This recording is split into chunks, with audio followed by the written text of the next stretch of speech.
Coin toss goes to Lemon Snow Cones, who will take second pick, the favorite pick of all, and Vainglory going with Radiant, as per normal. This is the first week of bracket stage for AD2L Season 34. Two of our top teams in the Crusader bracket, Pot of Vainglory versus Lemon Snow Cones. Both teams having a very strong showing in the season. I think both having 8 wins and 2 or 3 losses. Neither of them were 0-2'd at all during the 6 weeks of season play. They did play each other once during the season and took a 1-1. So very few of them, both of these teams have very few losses, and one of the few losses that they have is each other. So this is going to be a very good match, very competitive. I don't believe they have full lineup. Vainglory has a full lineup, but Lemon Snow Cones does have their mid subbed out. Normally they have Tar,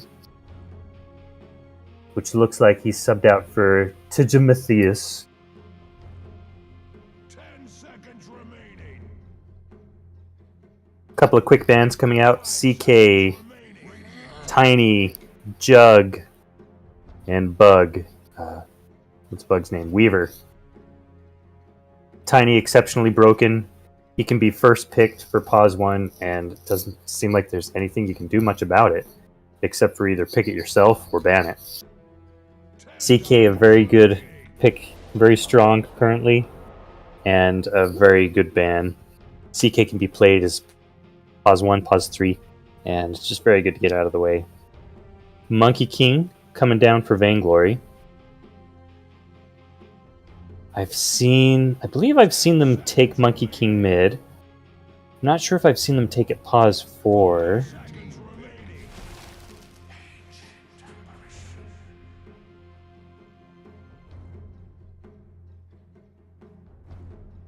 AA down for Lemon Snow Cones. Very good pick, very annoying to lane against Ancient Apparition.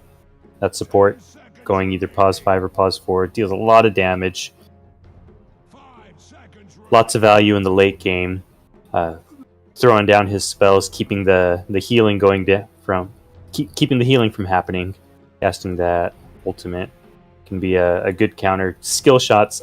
I'm always tempted when I play AA to be on the opposite side of the team as my map. Opposite side of the map is my team, because it doesn't matter where I am. I can I'll just throw my ult. I'm contributing to the team fight. I can just be on the other side, farming a lane here. It doesn't matter, and it tends to not go well for my team. But at least I can say I tried when they ping me. Say, oh no, I threw my ult. You guys are good. That's how I play AA, and that's why I don't play AA very much. But Axe pick for Lemon Snow Cones. I would guess that is the off lane right there. AA and Axe together pretty good. You can pair well the call with the cold feet. Keep them in place long enough so that they have to stand still with the cold feet, and then they are stuck. They stand still long enough with the call. Cold feet sucks them in, keeps them there after they stand still long enough, and Axe just deals out the damage. Yeah, AA deals out the damage too with his auto attack ability.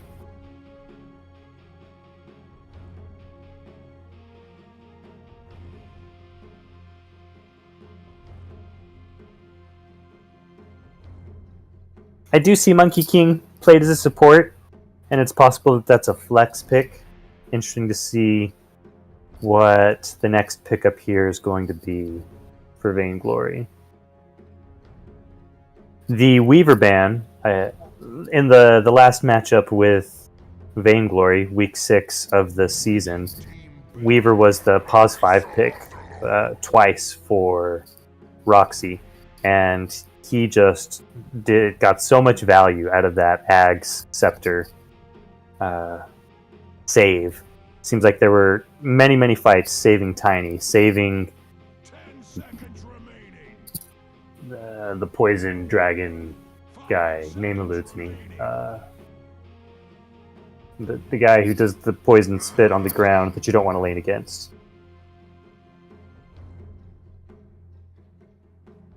But over and over and over again, that Weaver support gained so much value. He did really well in laning with it too, being able to get in there, harass, sneak away with the Sakuchi, dealing the damage, being everywhere he needed to be, and just being an overall nuisance and making lots of space for his carry.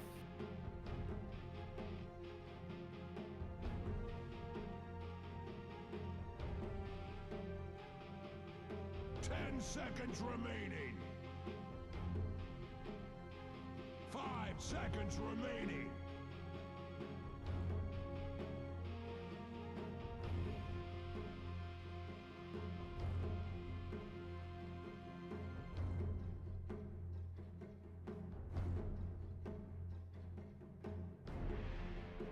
Entire team bad. Viper! Radiant team bad. That's what I was talking about. The spitty poison dragon who you don't want to lane against. Super annoying. And apparently, Vainglory agrees. They don't want to lane against him either.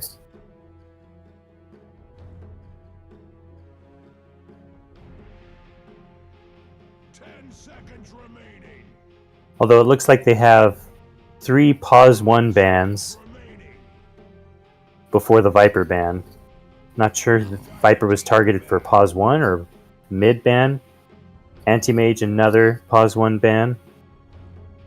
Of course, I hear mid Anti-Mage might be a thing. I don't know. I've yet to see it. I only heard it on a podcast. Not sure if it's a thing. But at any rate, it would appear that Vainglory is really trying to limit, I believe it's Ziggy is the pause 1, really trying to limit his hero pool there.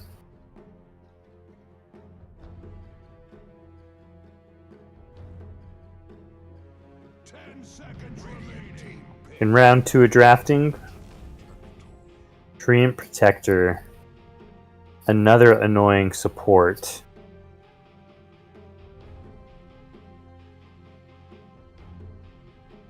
I want to say Treant Protector is the hardest base damage hitter, dealer of damage at level 1 anyway.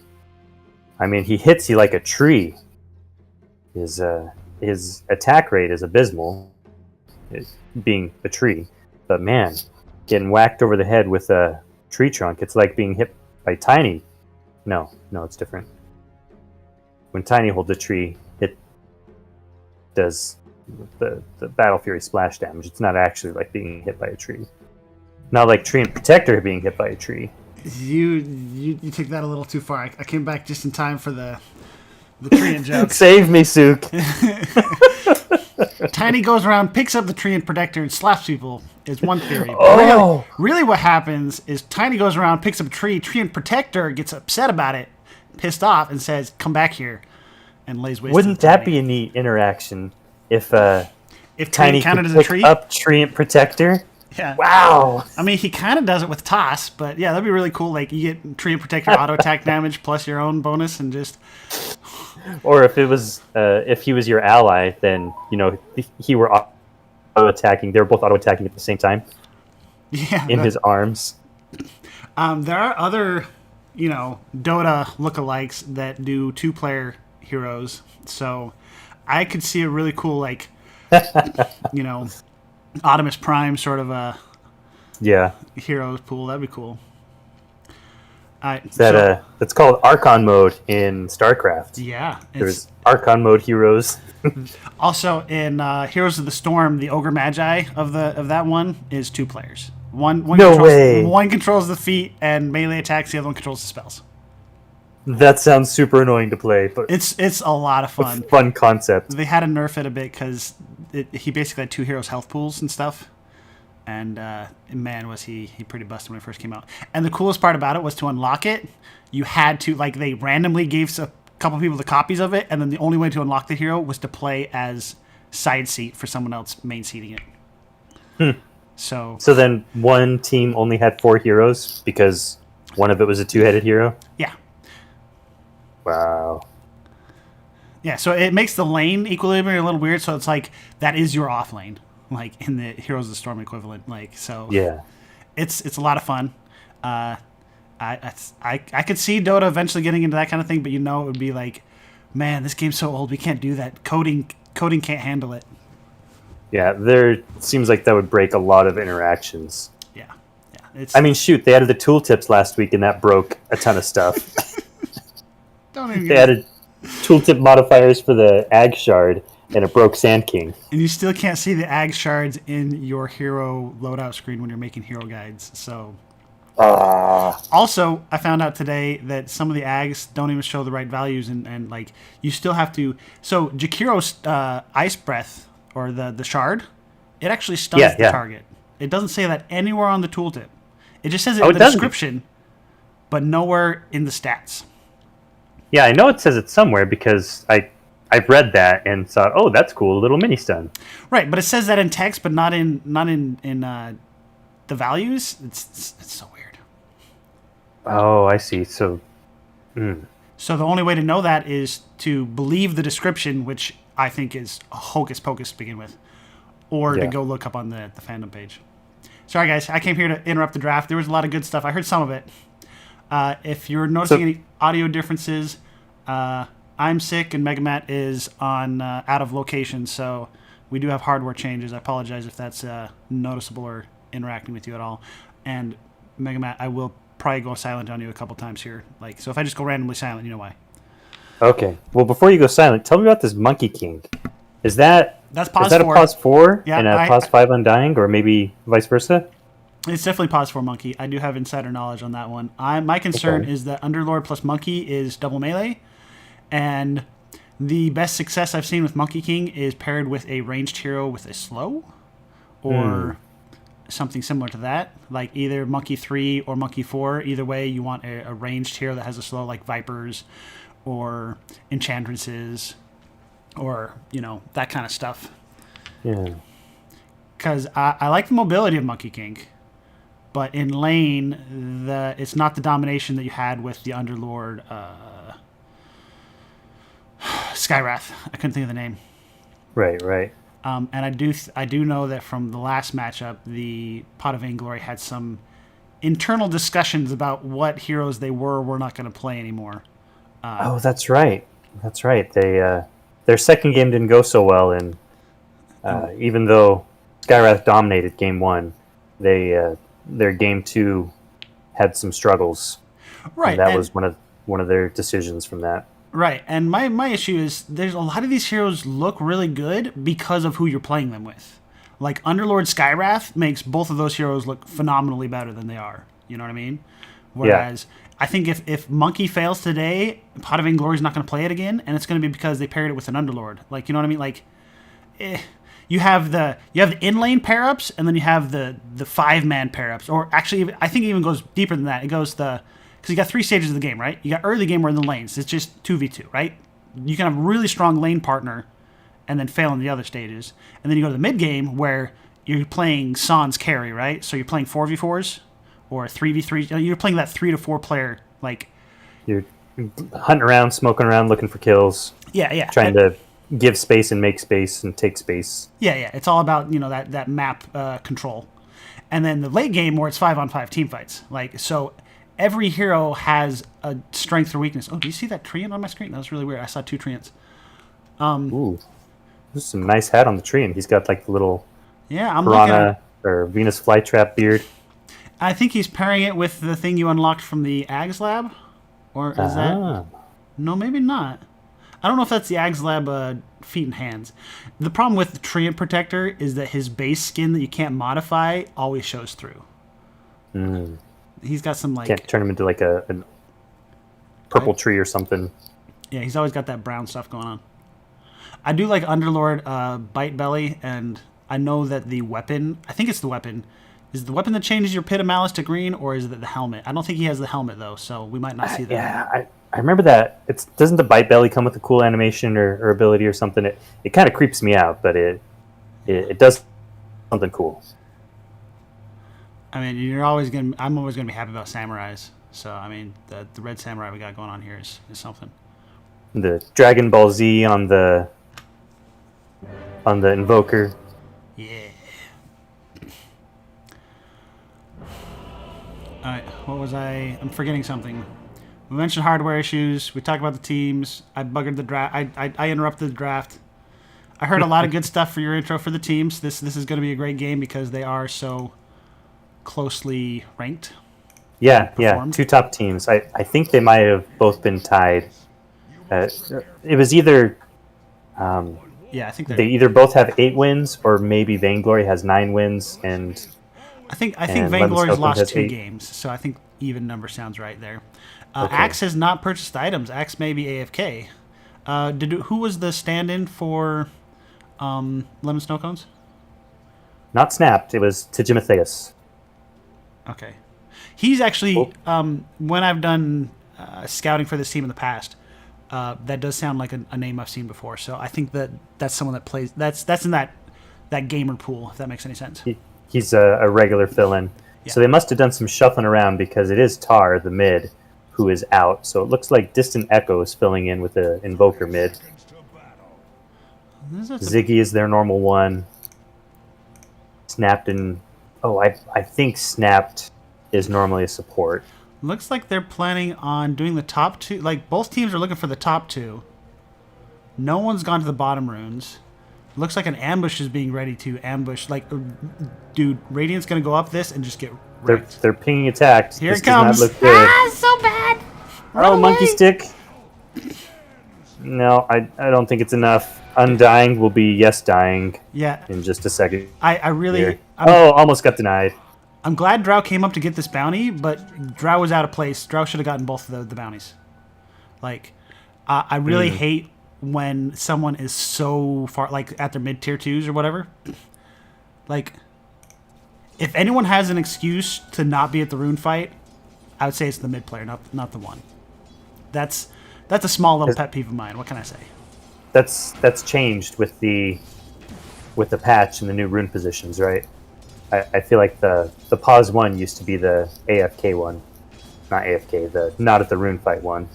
No, I don't know. I think maybe it's just like different brackets, different player pools, or like small little minor metas.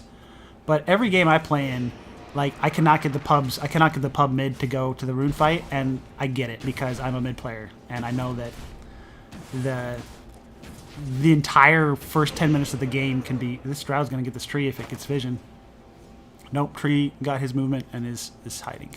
I forgot we're supposed to be casting a game instead of talking about rune bounties. I'm already distracted. What can I say? No, we need to theorycraft more.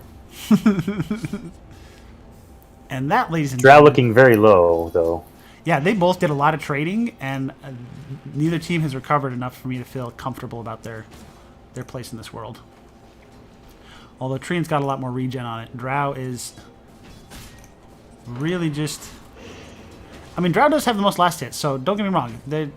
A split attention is going really well, but Drow might be punished here in a second. Undying only has decay. This Guise of Nature's Guise, that gives regen, correct?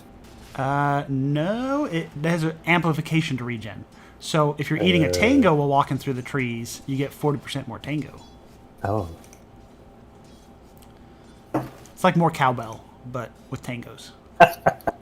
It doesn't give you cowbell, it's just more of the cowbell you already have. Yes. I am interested to see how this top lane plays out. I know AA can be a very strong laner. Drow's dead. And you said Drow's going down? Ooh. What?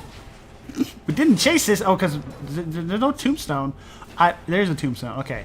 It was off my screen. Okay, that makes sense. That does not look like a tombstone. That's a pretty crazy good skin. thing. I think we found the skin winner right here. Oof. That'd bug me because it doesn't look like a tombstone. The gates of hell that are opening. I wouldn't know what to hit. Looks like Radiant is winning all the last hit wars, but the difference is not big enough for me to really say that it's gonna be a thing yet, right?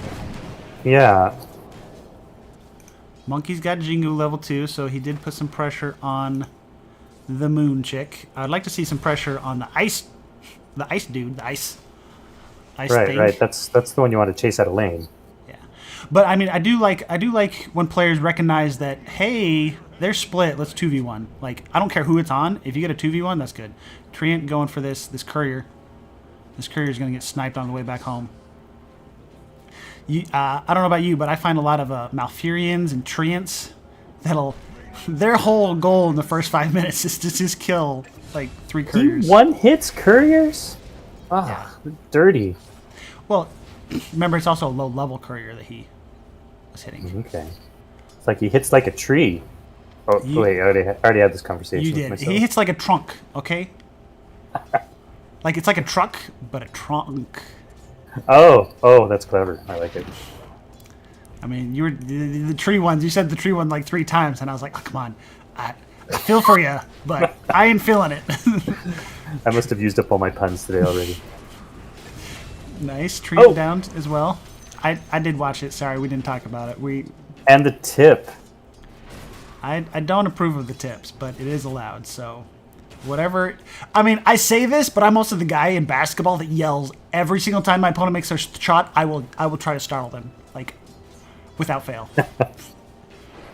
It's a small thing I can do that's not illegal. You know what I mean? I get now, later in life, why people got upset at me for doing it.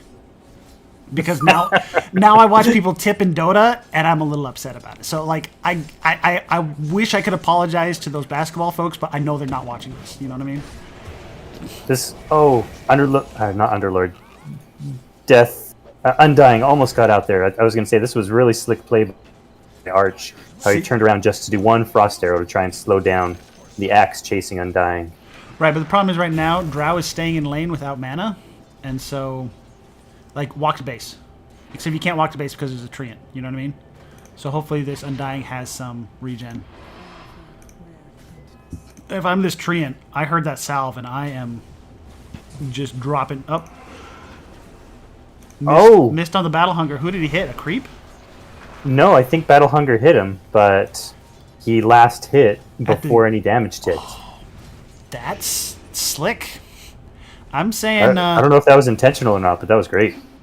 It was fortunate, at the least. Both these side lanes are having lots of action. I'm loving it. Because Monkey's chasing out that ice guy that we were talking about earlier. Pinging out the wards.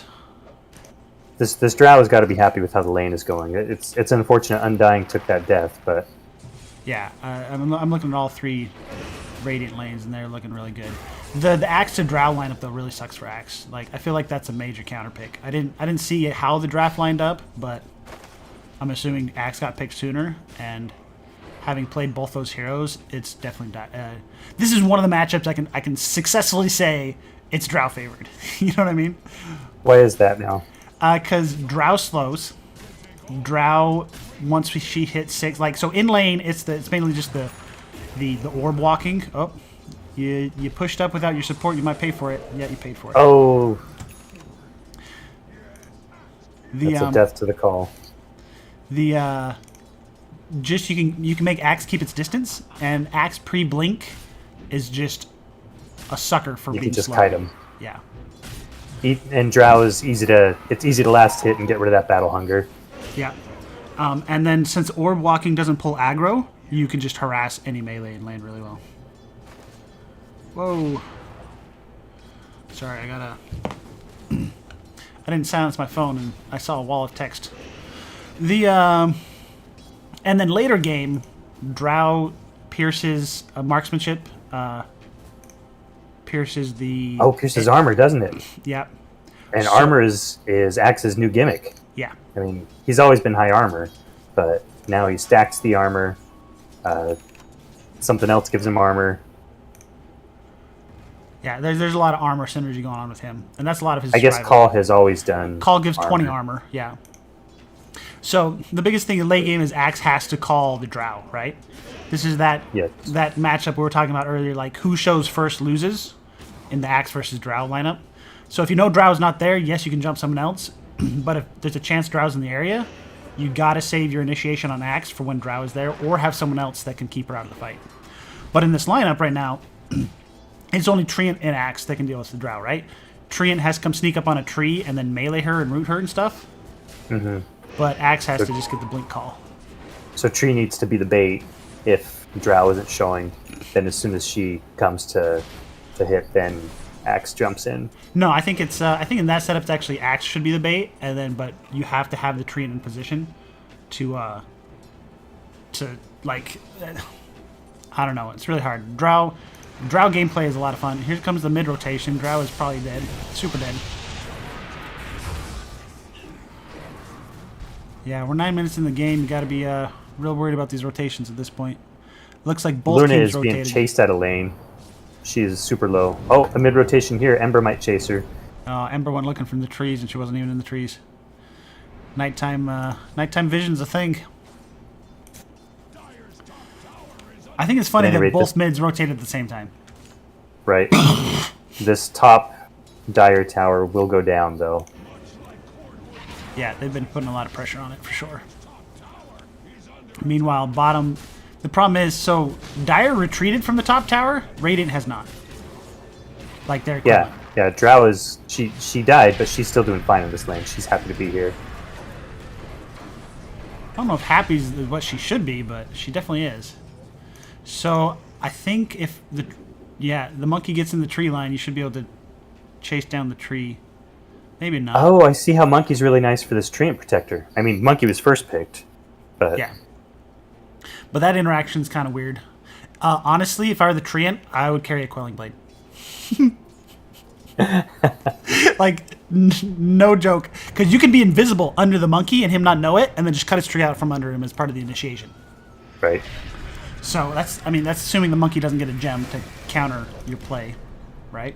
Now Treant is not invisible until he gets a by shard. default. He's got to get the shard. Yeah.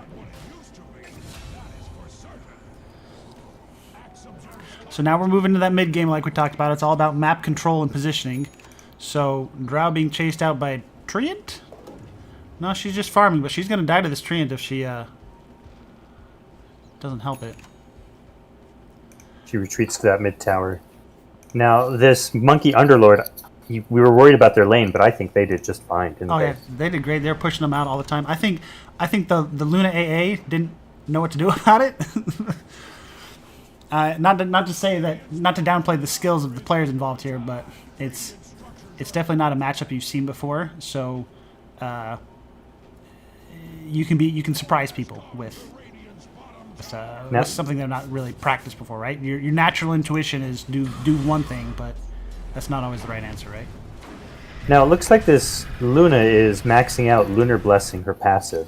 I would think she'd want to max out the glaives and use it to kind of flash farm, see if she can catch up. What's the reasoning in picking up I think it's all these points in Lunar Blessing? 2 in Blessing, and then you get a couple points in glaives. The problem with glaives is some of the camps don't... Glaives is very hit or miss on what camps it's good for. Because if there's only one target, because it bounced and killed all the little ones, I'm not a spammer, but I know there's a lot more finesse involved in targeting with Moon Glaives, whereas Lunar Blessing you can't screw up, right? So right, I think... it's just damage. Oh, who do we lose? Ember? What Ember died to? Did he die to... I see something. I see Ice Blast on cooldown. Maybe something happened there. So big thing happening here bottom. I missed it. All I see is a monkey alive beating on 2 people. Axe died. Tree died. They almost... I think they called on Monkey. So the Underlord... Where's Underlord? Oh, Underlord died. Yeah. I was going to say they were caught in the Underlord pit. Yeah, they lost Underlord and traded that for the Axe Tree combo. And then, meanwhile, Luna got beat up by the... I think it was the Drow. Who went Luna down? Oh, yeah, Drow found her. Yeah. Sorry, guys. We're playing catch-up all over the place here. So let's break here. Let's do a... So last hits and eyes. We are definitely... Radiant Favor, that's the last look at that. Let's go to net worth. Yeah, all Radiant cores are up there. Treant is pretty solid on support-wise, though. Then I'll do an item check after this fight. The problem is just both side lanes were very active. Right. Lots of very fun to watch. This Radiant safe lane tower going down. Meanwhile, it looks like there's a big fight brewing here mid. Yeah. Ice Blast goes down. Doesn't look like it really lands on anything. Problem is, Drow's definitely in farm mode, right? So it's 3 melee heroes trying to make space. 4 if you count Ember. Like, I think Ember still needs to be farming. What's he going for? Yules? I thought normally he would go for like a Maelstrom or something to fight/farm. But I don't play enough Ember to really know. Yeah, I'm not sure what purpose the Yule serves, if it's to throw someone up in the air while he remnants away, or... I think it's to dispel yourself so you can remnant away. Oh, got it. Because, like, if a tree ultimates you, or a... I can't think of anyone else. That might be it. That might be the thing. Cold feet. Oh, you can use it to dispel the cold feet before it procs. Yeah, that's fair. We don't talk about missed spells here because we all miss spells. That's expected. You are allowed to tip your enemy when they miss a spell, though. Oh, it's so funny because I hate it so much. Like, I guess maybe because I know the system was made with good intentions, and then the community just took it and they ran with it. Dota, the only game where people pay to make people feel bad. They buy voice lines so that they can make their enemy feel bad. They buy Dota Plus so they can tip and make people feel bad. Okay, I followed it. It took me a second. I get it. All right, let's do an item check. I haven't even switched off of these heroes for a while. I'm sorry, guys. Drow's Dragonlance, about to get Yasha. Weird delivery time. I would have waited for the Yasha to finish. Undying, we got boots. Dire smoked up. I want to talk about items. Something big's going down. Who cares about your Yasha? I'm just still gonna click through the heroes, okay? Because I know players like to be reminded of what they have. Oof, Monkey got a little aggressive all by himself. I think the line there should have been drop your ultimate and then slam down. But Monkey just like, I haven't used my ultimate yet. I want to hit it on multiple people. Here's a great spot. Yeah. Multiple people there were. Yeah. Also, if you're pulling out a new hero, your muscle memory and instant decision making isn't always there. So Sure. Here, like, guys, let me jump into this crowd of 3. Oh wait, none of my team's here. Oops. Like, those decisions are much more likely to happen. There's a portal made to come chase down the Axe. Axe blinks into the Ember. That was a nice little committed the route too early. Oh. TP canceled with the rules. 3 spells. Caught in the pit. It was a Yule's pit monkey slam. Meanwhile, maybe Dire's catching up on some of this farm and towers. I think one issue people run into when they get ahead is they start focusing on kills. But when you're ahead, kills matter less than protecting real estate, right? You'd rather keep your lead. That's how you stay ahead. Yeah. So the get ahead and stay ahead are 2 different sets of gameplay, right? So Now it's even with the kills, but I guess it's a 2K net worth lead. But you look at who's on top, and it's the three Radiant cores. It's the tree and soaking up some net worth because he's doing the offlane pushing with the Meteor Hammer. So That might be the difference. yeah, the treant factor. Some of the difference. Treant factor is you have to commit to kill towers because I'll heal them, and you have to commit to defend towers and find me because I'm probably taking your least visited tower while you're not looking. We're paused. Do you want to talk some more about items? Yeah, I'll click through them. So let's see. We did Drow. Did Undying. I don't like. Undying's just all over the place. I think he's building looks like a Holy Locket. I'm not a fan of Holy Locket Undying. Like you don't like you maxed Tombstone. So your spells say one thing, your items say another. Tombstone says team fight. Holy Locket does not say team fight. Like you got to max your Soul Rip for Holy Locket payoff. You know what I mean, right? Got And it. with supports, that makes a bigger difference than. Let's see, Monkey's going for a Mage Slayer. Not really farmed up yet much though. Mage Slayer, a nice support item. Yeah, that's a fantastic one. If anyone that can hit multiple heroes at once, because the Boundless Strike, if you can hit 3 people with it, it puts the debuff for Mage Slayer on all 3.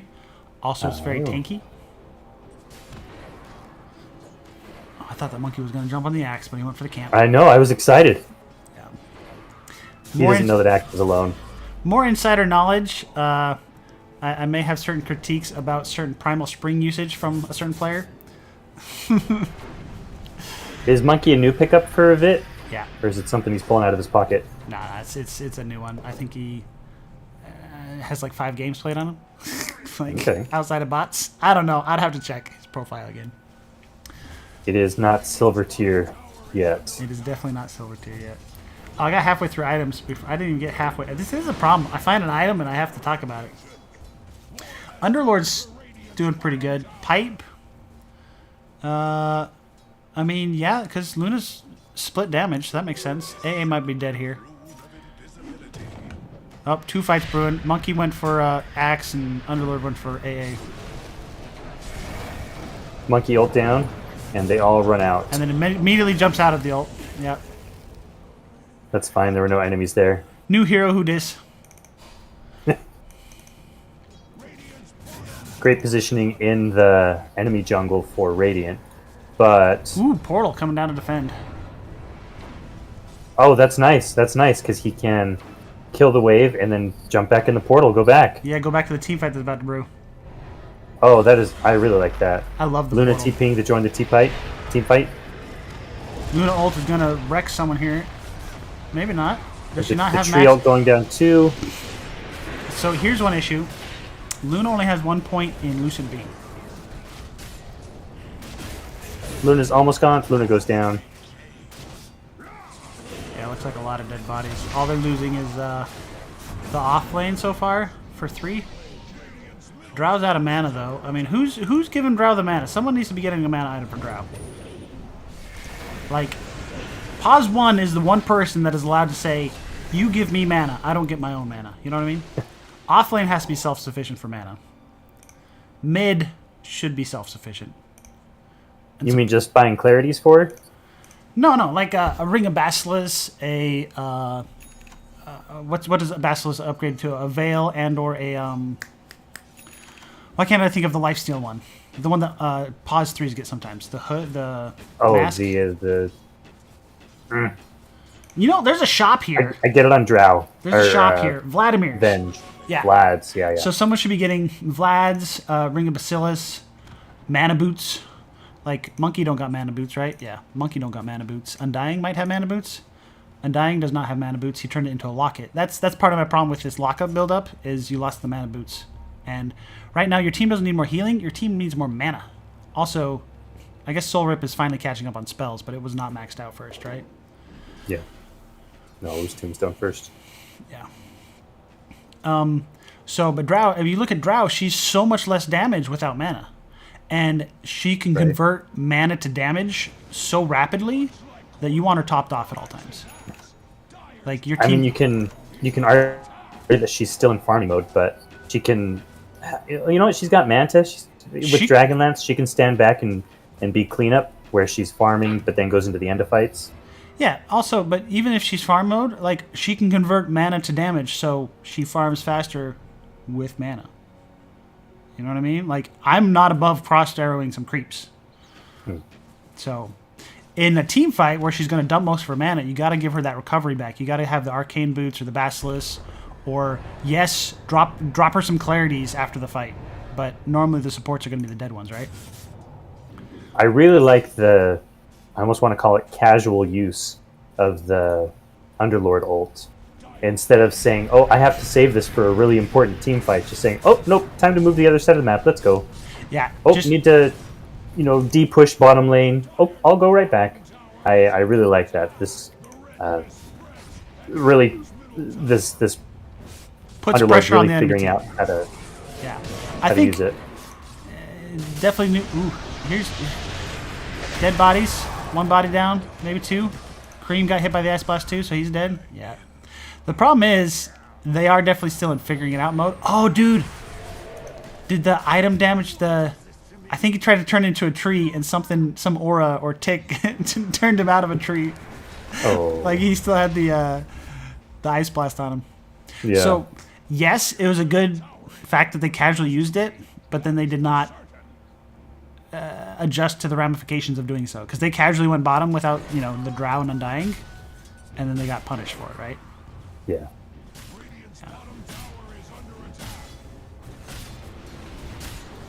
But I mean, most of these players are like learning. Like there's so much to learn into it, right?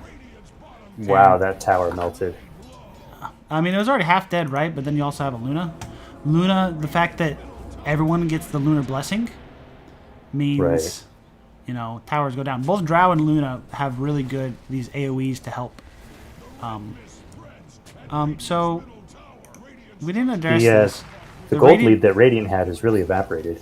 Yeah, it's gone now. It's for sure. I mean, because most of it was tied up into towers, right? They were 2 towers ahead.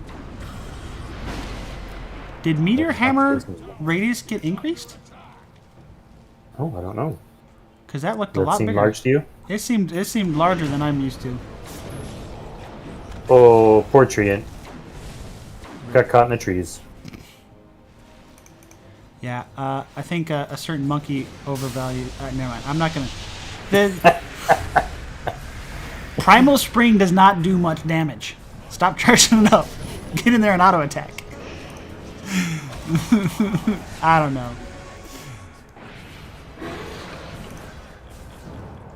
Big fight happening here mid. Yeah.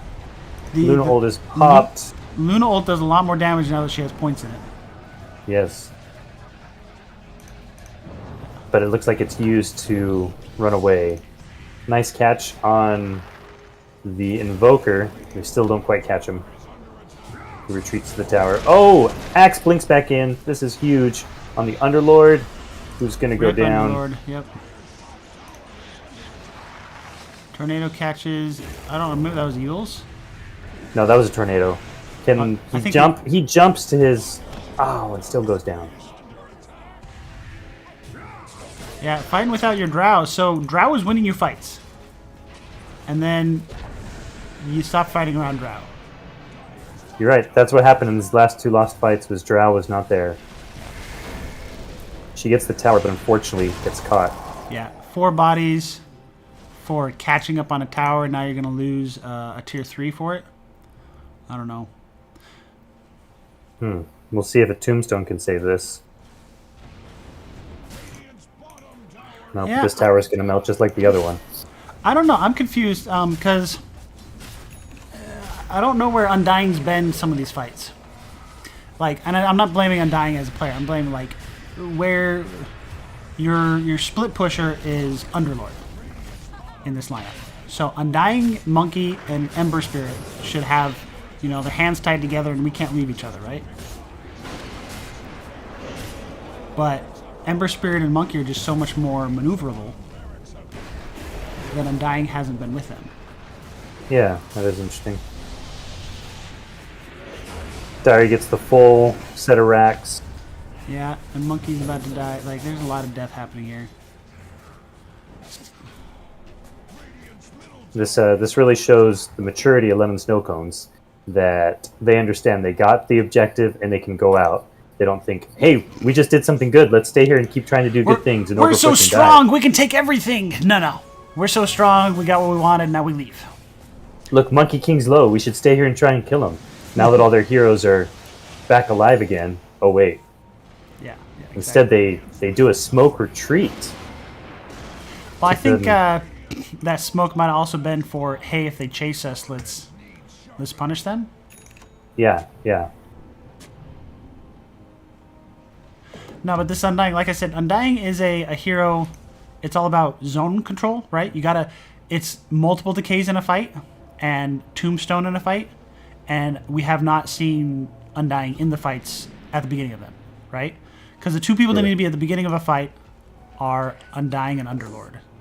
And Underlord has an ultimate that says, I can be anywhere on the map. So it's really... Undying needs to be picking the fights and not being the one off here in the sideline. Like, why is Undying D-pushing bottom lane right now? Have that be Monkey King or Underlord. Have that be Ember Spirit. Like, I don't know. This tree does have shard, Shard now? Yeah. Problem with a tree with shard is pillars are very dangerous for you. Because, as you can see, Radiant's got this... I get to talk about wards, guys. I'm so happy. He's got the Sentry Obs combo, right? So, Yeah. and Treant Tree can't... thinks he's always invisible. Yeah, but he's obviously being seen right now. Like, not only... Like, because normally... Yeah, see, he's going to be caught out here. He's just feeling so confident in his safety. Yeah. I've been that tree player. I've died and been like, oh... Because normally you're like, I'm safe from obs on pillars, right? But if they have an obs sentry combo, you're like, oh, they really saw me. Because usually it's, they didn't see me because I'm under an obs and I'm invisible. Or, oh, they didn't see me because, yes, there was a sentry here, but they're not looking here. Like, there's no one here, right? So as long as you don't kill the sentries, they don't know you're in the area. But since you don't have any spells that check pillars, yeah, you gotta be scared of pillars. Like, it's a weird tree thing. Like, if I'm playing Treant, I yell at my other support, check all these pillars. I need these pillars checked. Like, check this one. Because I even get I'll even do I'll supply the gem, you supply the yeah, exactly. the flying vision. What I do is, even though I get the ags on the Treant for the wards and stuff, what I'll do, I'll get a gem, and I'll go place my trees next to all the pillars. That's the first thing I do on the map. Is Roshan and pillars. Just so that when I walk next to a pillar with a gem, I can be like, aha, they see me, run away. Do you ever carry an iron branch as Treant, and then you can place that and then turn that into a living tree or a seeing tree? Because doesn't that tree just like die eventually? Well, yeah, but you could put that on a pillar. Yeah, but that uses a charge of... So on the Treant, the Ags cooldown is like 90 seconds per tree.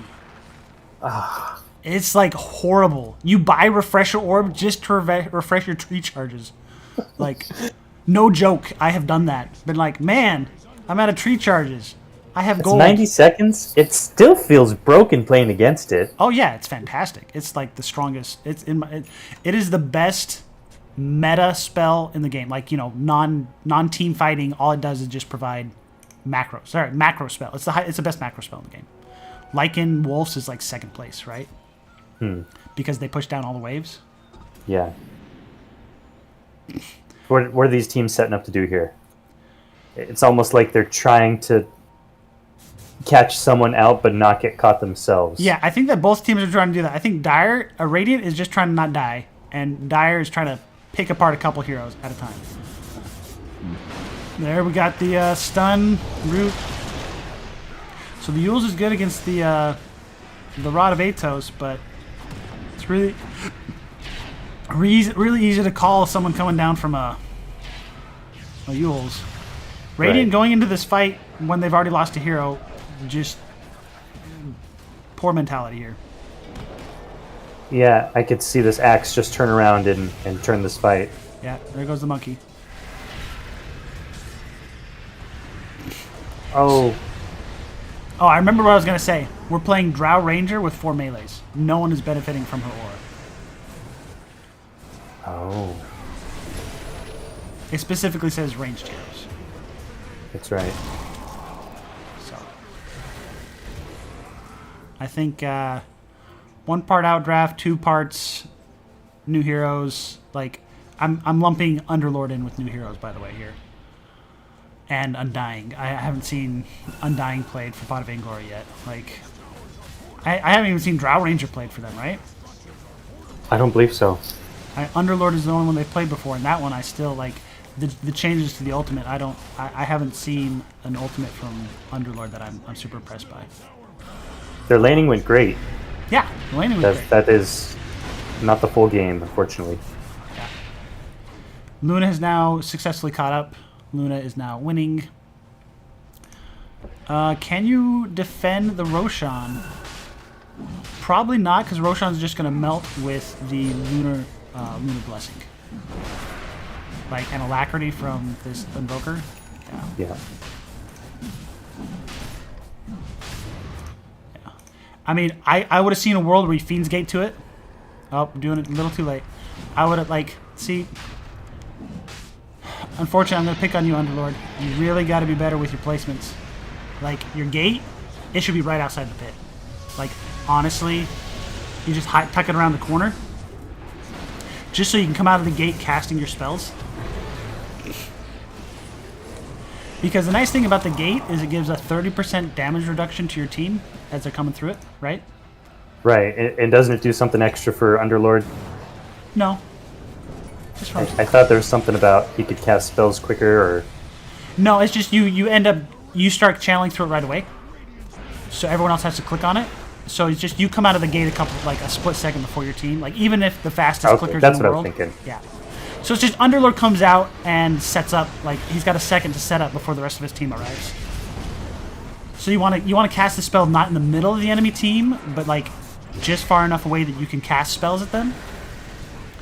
And so you run at their team, start casting spells, they go, oh crap, and then the rest of your team's behind you, and ta-da. Well, Go ahead. this fight did not go all bad for Radiant, but that axe did turn around and catch Drow, Yeah. which was unfortunate for... And remember, this was a for buyback Vainglory from here. Underlord, so look at Underlord's net worth. He is now bottom of the totem pole. So, I'm going to say, this is my last time I gripe about the map movements here, but Underlord needed to be pushing off side lanes. Undying and Monkey needed to be babysitting Drow. Or, like, you're either getting kills with Ember Spirit, or you're babysitting Drow. It should have been, like, Undying's hanging out with Drow, and Monkey King's hanging out with Ember. And it should have been, like, you know, the farm team, the kill team, and the Underlord. But instead it was the we like to suicide team, the farm, the slow farming Underlord, Undying. I mean, too many uns here. And then the Drow that she got a tower and then died. You know what I mean? Like, it's fun to me to think of those little, like, small mini groups you have to make on a team. You know what I mean? Like, Yeah. as the game progresses. Thought they like- were going to get Luna here.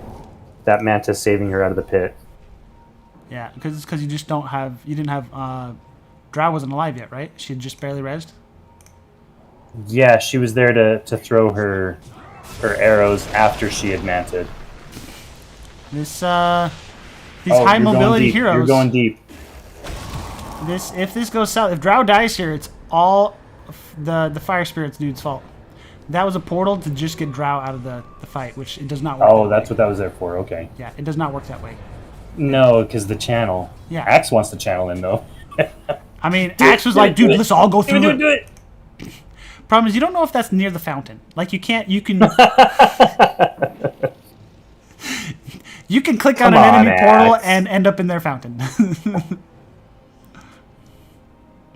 Yeah, so I think that's just a basic not understanding, but like, you don't have a feel for a spell until you've used it 100 times, right? Or unless something like really clicks with you.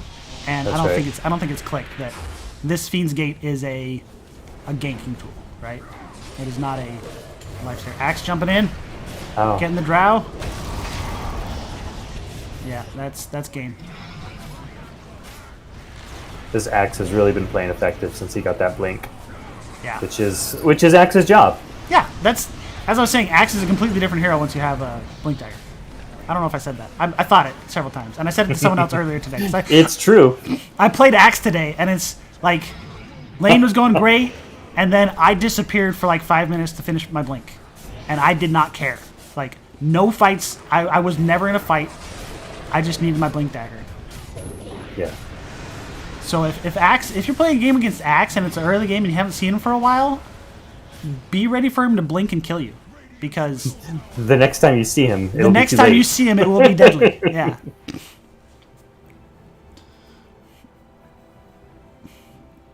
I mean, I'd just take the disconnect. Yeah, I think you just I think unpause I and think say you just GG. unpause GG. Like 22K net worth. They have Aegis, and 3 of your people are dead without buyback.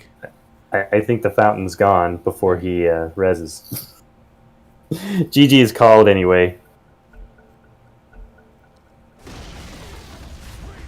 If you resume the game, does that cancel your GG timer? I don't know. It doesn't matter. It looked like it did, and they're just gonna let him hit Yeah. the building. And GG it was. It was good. Lanes was very Radiant dominant, but they just fell apart as a team for execution. And by them falling apart, I mean Lemon Snow Cones did not fall apart. They did not flinch in the laning phase.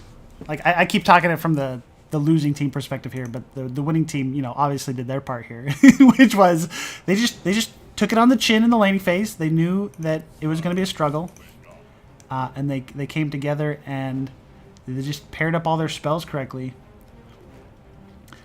Luna, Yeah. go ahead. They Radiant. I think you're right about having Drow there in those fights. They had a couple of lost half of fights or lost fights where they had committed in the wrong spot and they didn't have Drow with them, and that really just it knocked off their momentum. It gave Luna a chance to farm where and you know what, that was right around the axe blink timing too. Yeah. It was maybe around 15 minutes. What did the graph say that about? Let's check the graphs. This says things really started to change around 25? yeah. I guess the game was going fast in my mind. No, I think the blink daggers.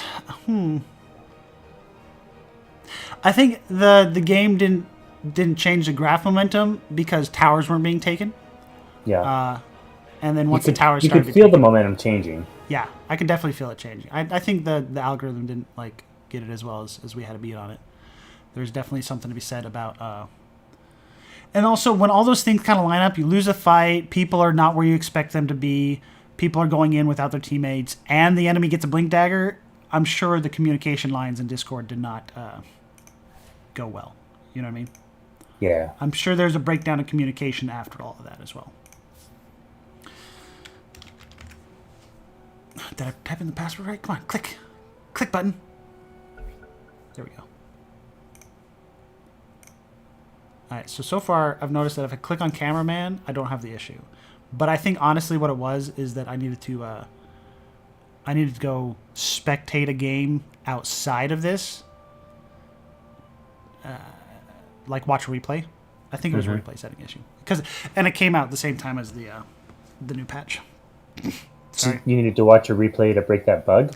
Well, because it was fixating on the last time I watched a replay, because I was watching like an Overwatch case, right? And it had player perspective.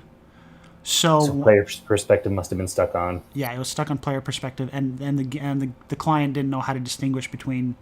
It didn't reset that value somewhere, and I'm sure it was actually probably Overwatch related, because I didn't go watch a replay after watching Overwatch, so. In case anyone encounters that in this no. Well, I'm going to take just a minute, refill my water bottle, and my legs are getting cold. I'll probably put some pants on, and we'll see you in game 2. Okay.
I have returned. My dolphin water bottle is full. I have also returned. I think I heard your dolphin water bottle.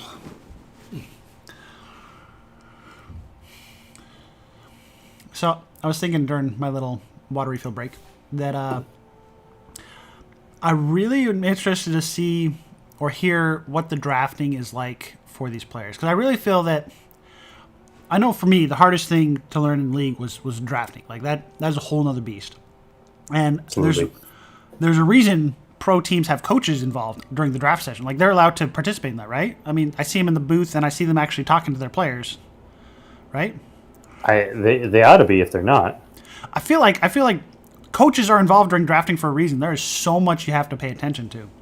Yeah. Like, and I feel like Lemon Snow Cones, they checked all the boxes on what they needed. You got the split push treant, you got the initiate axe.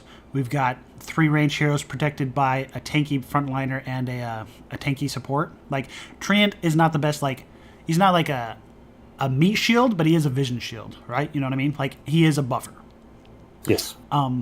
So like I could probably make a laundry list of like 40 checkboxes you need for a good team composition. And Lemon Stokos hit all of them. I do not feel that Vainglory hit them all. And that's really hard. Like I want to know how many people are involved in their drafting process, because I know for when you and I played, like we had three people really involved in the drafting process, right? And I still feel like we failed drafts 2 out of 5 times at least.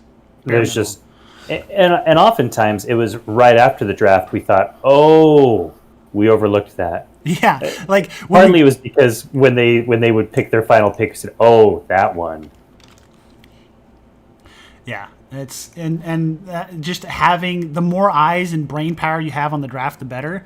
And it's really nice to have someone that is not invested on the hero level, like so the coach. Like, because as a caster, it's really easy for me to analyze the draft and be like, you're missing this, duh. But when you're all 5 of you are playing the game, you all see it from your glasses, you know, your tinted lane glasses. You know what I mean? Like, yeah. That is one tip that I got from a drafting coach session. Was someone told me it was, when you are the drafting captain, you enlist each of your players with a different job. One of the jobs can be looking for counters. One of the jobs can be looking for synergies. One of the jobs can be having the homework sheet open, seeing all of the enemy player pool, strong picks for the enemy picks. Yeah. And then each person focusing on that job. Maybe another job would be making sure that all of the boxes are ticked, that you have initiator and CC and power push. I think we tried a little bit of that when you and I were playing it. I was all about, like, my job, and I kept forgetting to do it, was, hey, make sure we have tower push, wave clear, saves, because we lost a couple games because we had 2 saves and like no initiation or something. Like we had something weird. I just remember we lost the game because we had the Rubik Dazzle combo, and I was like, oh man. Like we had really strong plays on everyone, but just the synergy of the team was off in one aspect, and we just lost the game. I can say that game we strictly lost because we had two dedicated saves, or it was like, I think it was Oracle Dazzle, Oracle Rubik, or Oracle Dazzle. Yeah, it was something. It was just like, man, everyone's playing well, but we just don't have what we need to win. Yeah. And I feel like one of those check boxes is Drow Ranger needs ranged heroes. And it's super easy to overlook. And then and maybe their Drow is their last pick, so maybe Arch is their carry, right? Yeah. Maybe Arch was painted into a corner with his hero pool, with what was banned and what had been counterpicked.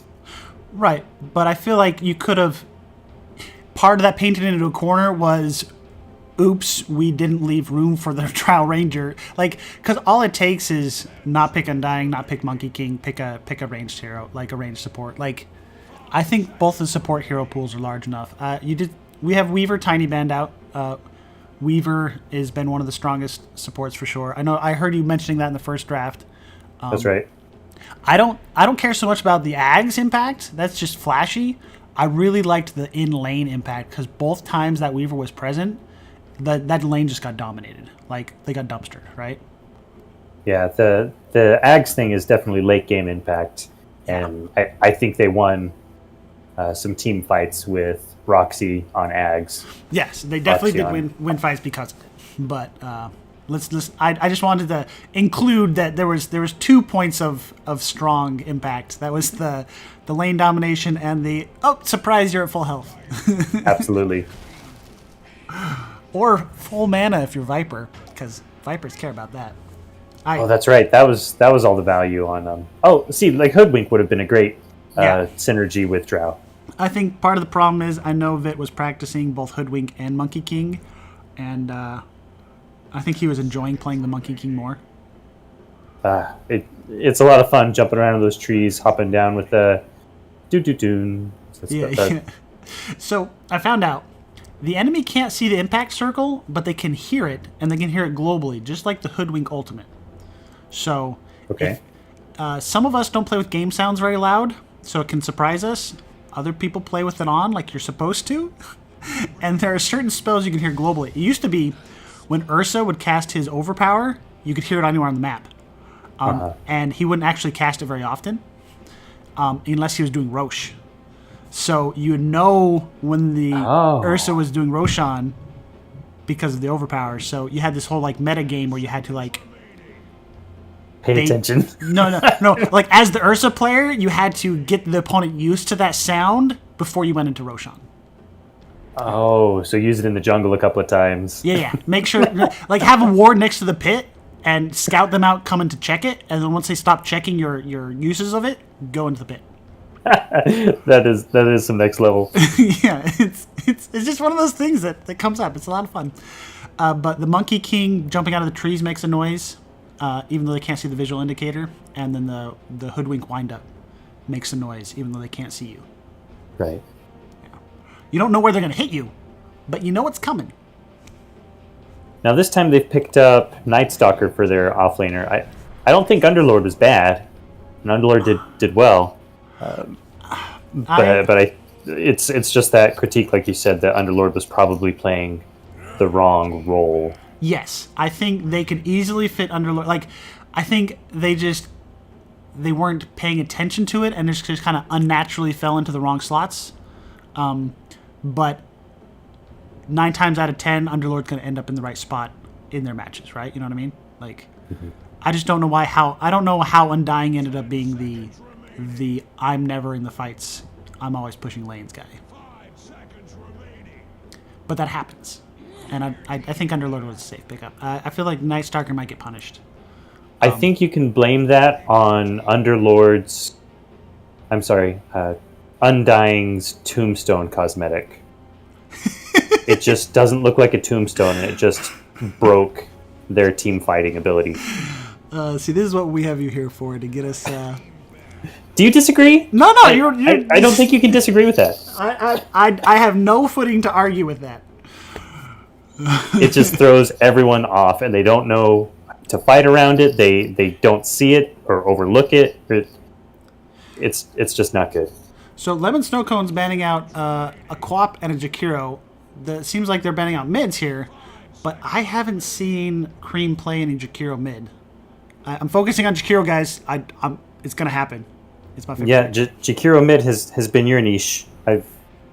Niche. It's a word that's not pronounced right either way. Like, no matter which way you pronounce it, it's wrong. It's your thing. I go I haven't niche. seen other people. Niche. It's your itchy nitty. I do get an itch to play Jakiro every once in a while, or Ogre Magi, just 2-headed heroes. I mean, they. I'm telling you, once they unlock a 3-headed hero, I'm all on board for that. Oh, that's too many heads. OP. Cerberus is just like, can you imagine? Like, all 3 of his abilities are a different head action, and then his ultimate is with our powers combined, or something. I don't know. I haven't done research on both these teams recently, so I'm not like. I guess I can just focus on the checkbox here. Like, Lemon Snow Cones. They've got the combo. They got something to throw into the Void ult. So that's like certain heroes when you add them to the roster, they also add a checkbox. So Faceless Void, you add him to the roster, you need one supreme thing to throw into the pit, or the ultimate, or two good ones. And I think AA counts as one good one, right? Right. I would put Jakiro would have been a great one. Yeah, I'd put Jakiro and Invoker with Ags as the two supreme ones to put into the pit that I know of. I mean, I'm sure there's more. Last match, it seemed like Vainglory spent every single ban on pause ones. Now they've got Axe ban, Invoker ban, Puck ban. Yeah, there's some respect bans going on here. They haven't even touched. I mean, is Chaos Knight the only pause one that they hit, or is even on a pause one, or is that their pause 3 player? I'm not sure. It's same thing with Bloodseeker. Is that? I want to say I've seen Ziggy play Bloodseeker, unless I'm thinking of. I might be thinking of Muffins. Mittens is. Mittens. Yeah, that their name is not annoying to say or anything.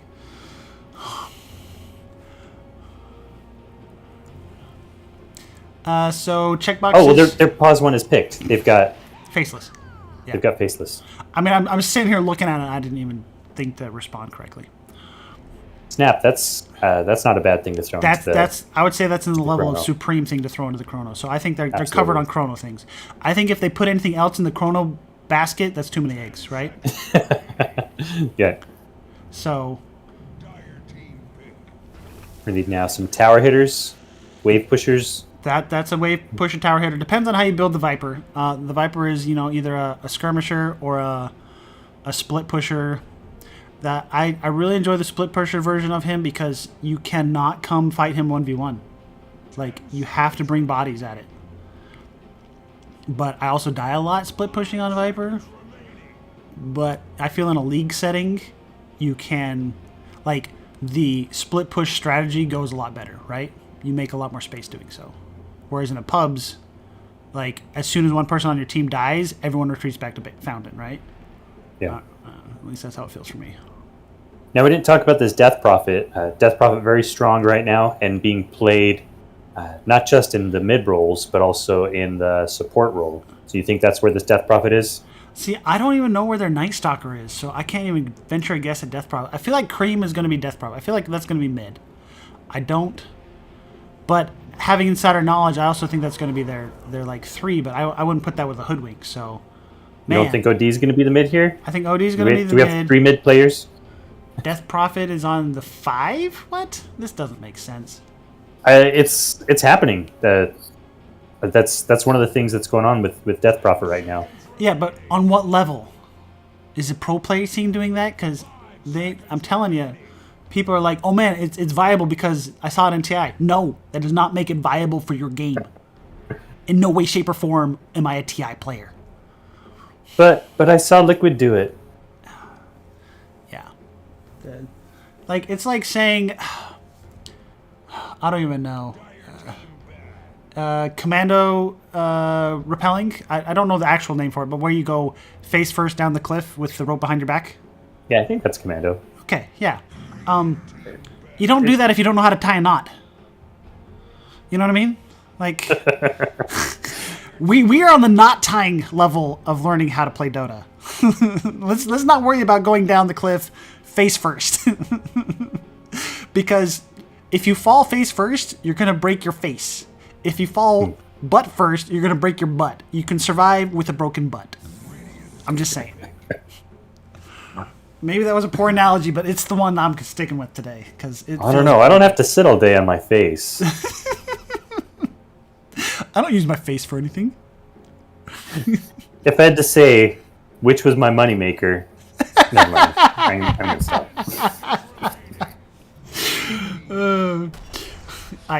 We'll change it to head, okay? Alright, do we have Slardar, so that puts this Viper mid. Yeah. Our box is checked here. And with Skirmisher, Initiator, Slardar, that's I think we want a split pusher, power hitter Viper. correct? Yes, I would like a tower hitting Viper. I would like a map control Viper. I think that's what you can label it as, a map control. Like, There you go. I see Yeah, someone I out of like that. position, I can boots of travel to them, and like, because what's really fun is when you know someone's about to hit a new wave, you have boots of travel and you go on the range creep for that wave, and you time it up so that you appear at the range creep right when they get vision on it, and they're like, "Oh crap!" And you Viper strike them and they die, right? Or whatever. You insert hero of choice here, Bat Rider, whatever it is. So the chrono makes it really easy to visualize how the lemon snow cones lineup works. How does the Vainglory lineup work? The Death Prophet is really good for hitting the towers. OD can initiate. Night Stalker can initiate. Night Stalker's a backline jumper. Night Stalker's here to kill the AA. I think Vainglory is playing man to man here. I think the OD counters the Faceless Void. Whoever gets stuck in Chrono, Faceless OD protects, OD can right? save. Also, Naga Siren can do the same thing. Night Stalker eats AAs for breakfast. I don't know if it can really handle a Snapfire though. Hoodwink is good for throwing the ult into the chrono. I mean, Hoodwink's their first pick, so I can't really say that's man to man, right? But I think all the other ones kind of feel. I'm not saying that it was counterpicked, but Yeah. I'm just saying things because things. I can. No, that's good. I really love the Naga Siren skin. I can't get it. Like, I really love the jellyfish hat. The sea mush. Oh yeah, jelly. I was thinking it was a mushroom. Yeah. Sea mushroom. Yeah, jellyfish. That's nice looking. That's definitely a jellyfish. Haven't you seen? There's a shark movie that's all about the jellyfish hair. What's the glowing Orb? hat on Faceless Void? Yeah, I I don't don't know know. if I've seen that one. It covers up his not face. It's also the orb that he's carrying that's really getting me distracted. Oh wait, that's not like the true Faceless skin, is it? Where like his face is replaced with it looks like the Underlord thing. How do you zoom in? Is it I? T? There's some button to zoom in. Oh, did I just break my game? Oh, whatever. I don't think that's it. Maybe you can't do it when you're spectating. Current gold. Oh, that's. I'm afraid to push those kind of buttons too. I pricked it and it was doing all the scoreboard things. You're right though about the Siren and the OD to counter the Chrono. Those were good pickups. Yeah. The problem is, I think Snapfire at range, Siren's not going to be close enough to stop it, and same thing with OD. So I don't know if Snapfire's been properly handled. Unless that's another one of the Night Stalker jobs. Yeah. Because he does get a mini stun at night to counter the ultimate. So last game, I feel like Pot of Vainglory had a really rocky start too, because Lemon Snow Cones had a really good read on their opening strategy and just ambushed them, right? That's true. And then we had that whole conversation about, Arch, go pick up the River Rune. Both teams are committing all 5 heroes to the rune fight this time. There was obviously some arguments. Like, I hate to say it, but sometimes those conversations happen at the very first second of the game, and they just tint the whole game, right? Like, why weren't you at that rune fight? You should have been at that rune fight. I do like when a team coordinates before the horn, or rather even before the very beginning, where what their strategy is for the rune fight. Yeah, I mean, because it's the only part of the game you can have a plan going into, right? And it's not going to be modified by anything. That's right. You know all the pieces involved. Oh, this guy is having connectional issues. Also, we have a ward pinged out. Who's yellow? Snapfire?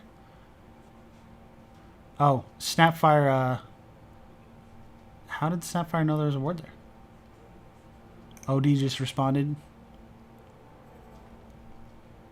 to Snapfire coming back to, but Snapfire shouldn't even be messing with the mid fight, right?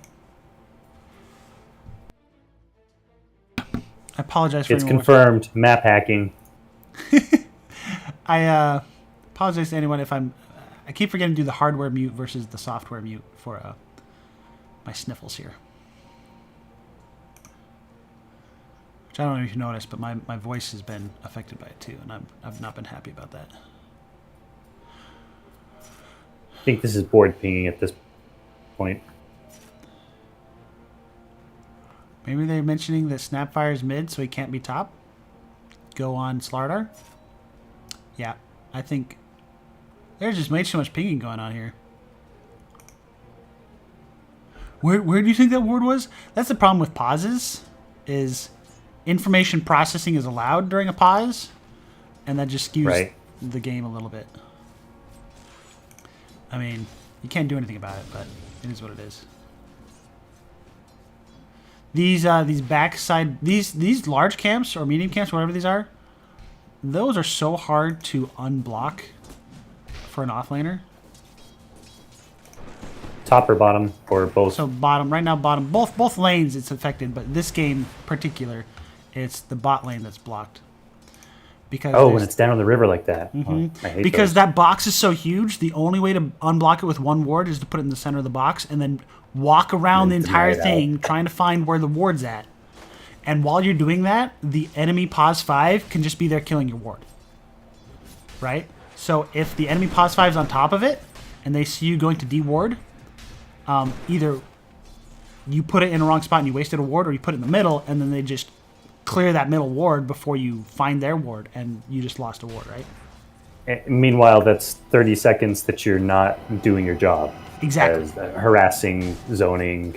Top lane Snapped is going to get wrecked by this creep wave if he, man, taking too many hits from there's this huge creep wave up top.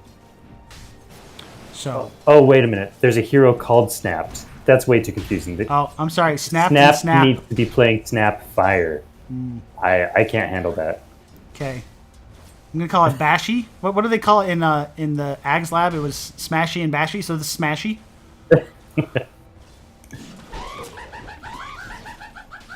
A lot of damage happening on Chrono. Oh, you say a lot of damage, but Night Stalker's not a hero yet, and Hoodwink doesn't do damage.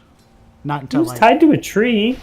Yeah. Okay. So I mean, when's the last time you got tied to a tree? All you got was a little bit of scratching on your arms.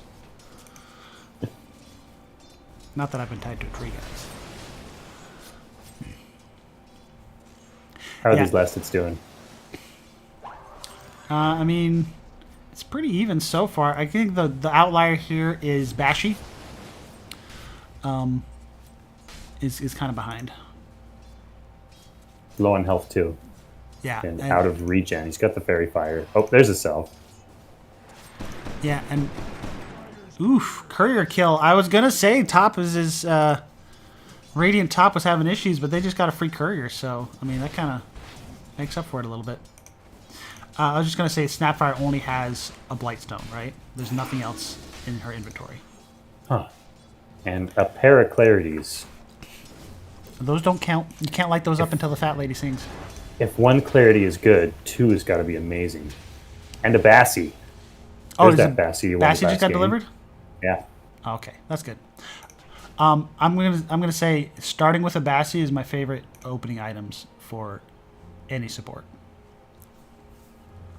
I would only do something like that if I was laning with Spiky Back, Bristle. Oh man, you should try it with anyone that has spells. Who in this game has spells? I can't think of a single hero. I know, I'm trying to think of a hero that doesn't have at least one. Like, the worst defenders are the ones that only have one and like 2 passives. Drow only has 1 spell. Like, but Drow, her 1 spell that uses it uses so much mana, right? So yeah. I don't know. Every time I lane against someone, I feel like the lane that's winning is the one that casts more spells. That's what they're there for. That is what they're there for. That's why they cost a resource, right? And the way of economics here is you can spend gold to make mana to make damage to win your lane to get more gold. I mean, I don't think this Faceless is like worried. Like 5 minutes though, like 5 minutes is coming up. The problem is Night Stalker needs to like save his mana and his resources. Like Hoodwink and Night Stalker are both really low on mana right now, and it just turned night. Now it's nighttime. And now they should be killing the AA right now. AA should be dead like in 5 seconds, but they didn't plan for it, and that's unfortunate. Like, I feel like that's a trap you can get in with Night Stalker, or if you come back to Night Stalker after a while, is you forget that you're not a hero until the 5-minute mark. Not a lot of action happening mid. OD is mildly winning the lane. He just keeps putting Viper up into the Astral to break the spit combo. I went a whole 5 minutes before I went and looked at the Viper build, and I wish I had gone longer. I do not like Wraithband on Viper. If you have a Wraithband on Viper, you need to have it to at least 2 kills before the 6-minute mark. Tell me I'm wrong. I mean, Wraithbands aren't those like something that good people buy? I don't know. Don't they buy 2 or 3 of them? To be fair, Wraithbands, like all the small items have gone up in great value with the new 25 change. Good coordination top lane with the bash followed by the little shredder. Does a lot of damage on this Naga. But I mean, Naga's like, why is she chilling so high health then? All she had was a tango. Is it because we're level 5? Went from full to half, but I guess she's just ahead enough that you're right. It must not have mattered. She just don't care.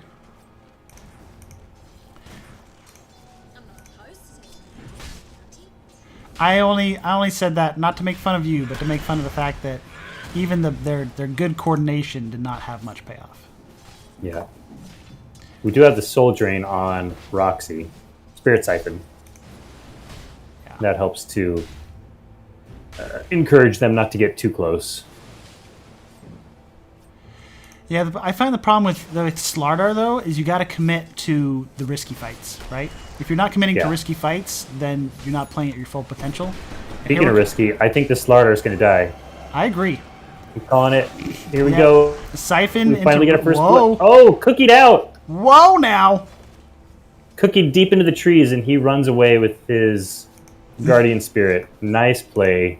I think it's called Guardian Sprint. I'm just going to throw that out there because it spells and sounds the same, but it's not.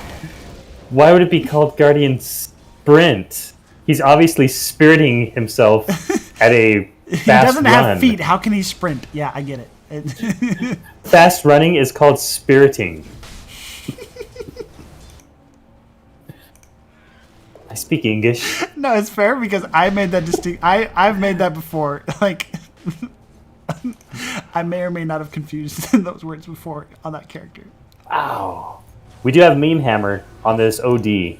And I'm looking at it. Meme Hammer is complete, whereas Viper doesn't have anything to show for his money. Got his Wraithband!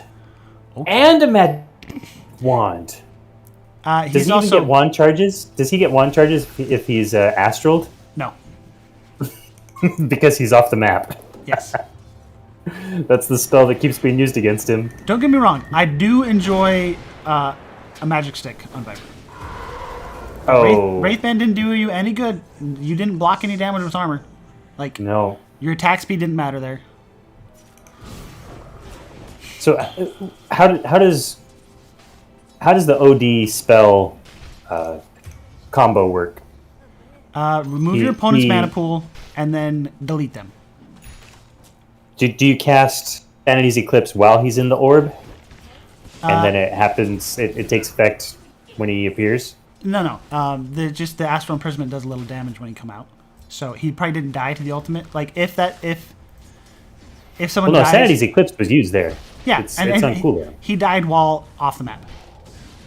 Okay. If I was recalling correctly. Or he did it right when he came out of imprisonment, because if you do it right after they come out of imprisonment, you steal a little more mana, and then you do more damage. So sometimes you'll eclipse before they come out, just so they don't give a chance to press any buttons. But most of the time you'll do it right when they come out, just so you get max damage. Okay. And so because the damage is based on the difference in mana, or is it mana pools? Difference in current mana. Okay. So Viper struggles really hard against OD because he has a small mana pool and all his spells cost a lot of mana. He likes to use mana for sure. Yeah. And that's Another part of the good problem with Moonhammer. maxing this Q. Oh, maybe there should be a kill here. There's no way Cream lives. Astrals himself to take away some of that poison, I and lied. it's enough to save him. Yeah. I guess I just wasn't watching the Astral cooldown. Clever move there, Both- and we've got 2 TPs mid. Yeah, I feel like that's something that Radiant really needs to punish right now, is both supports TP'd. So, 2 ways to punish this is leave your current setup and just shove, or teleport one of your team to the opposite side of the map and do a 3 versus 1 and take a tower. Maybe they should really push this Night Stalker now that it's daytime. Yeah. Ziggy's been doing just fine here. The Faceless. Yeah, we traded supports too. I don't know if that's going to change the effectiveness of either lane. Like on Dire, when they both TP'd, they split lanes. Yeah, I don't think that was useful. I think you had the right supports in the right lanes, because spells the Spirit Siphon or whatever on a Faceless doesn't do anything. Yeah, the Faceless literally didn't care. Just kept hitting his creep, and then time walked it back.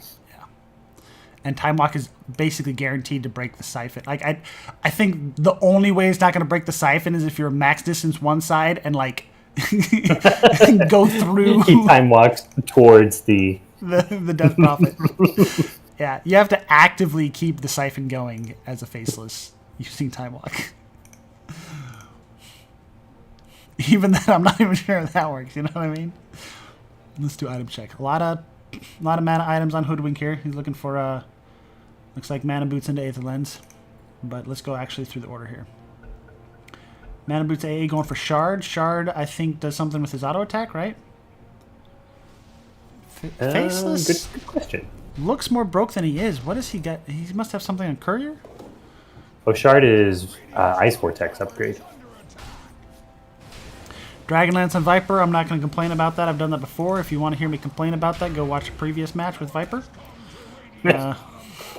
Slardar is just out of hit points. Look at this. Bashy is out of hit points. He's going for a Blink Dagger, and he doesn't have health. You need to buy... You need to walk back to base or buy something that... Yeah, he's going the wrong direction with it. Now there he goes. Odie is farming his Blink. Odie way ahead in this game, in my opinion.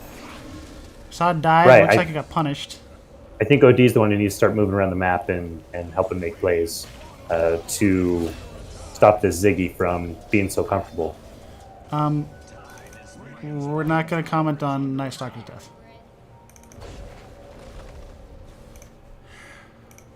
Okay. I'm not going to comment. You can comment on it, but I have... Now we had the first tower go with this first use of Exorcism. That is what a support Death Prophet is there for. Right? To take a tower every Exorcism. Unless you have someone else on your team that can take towers, and then Exorcism is just defend your team. So Exorcism is like Tombstone. It's only scary in the middle of it and when it's not used, right? And when you have it available, right? So it's such a long cooldown that you want to not use it if you can avoid doing so.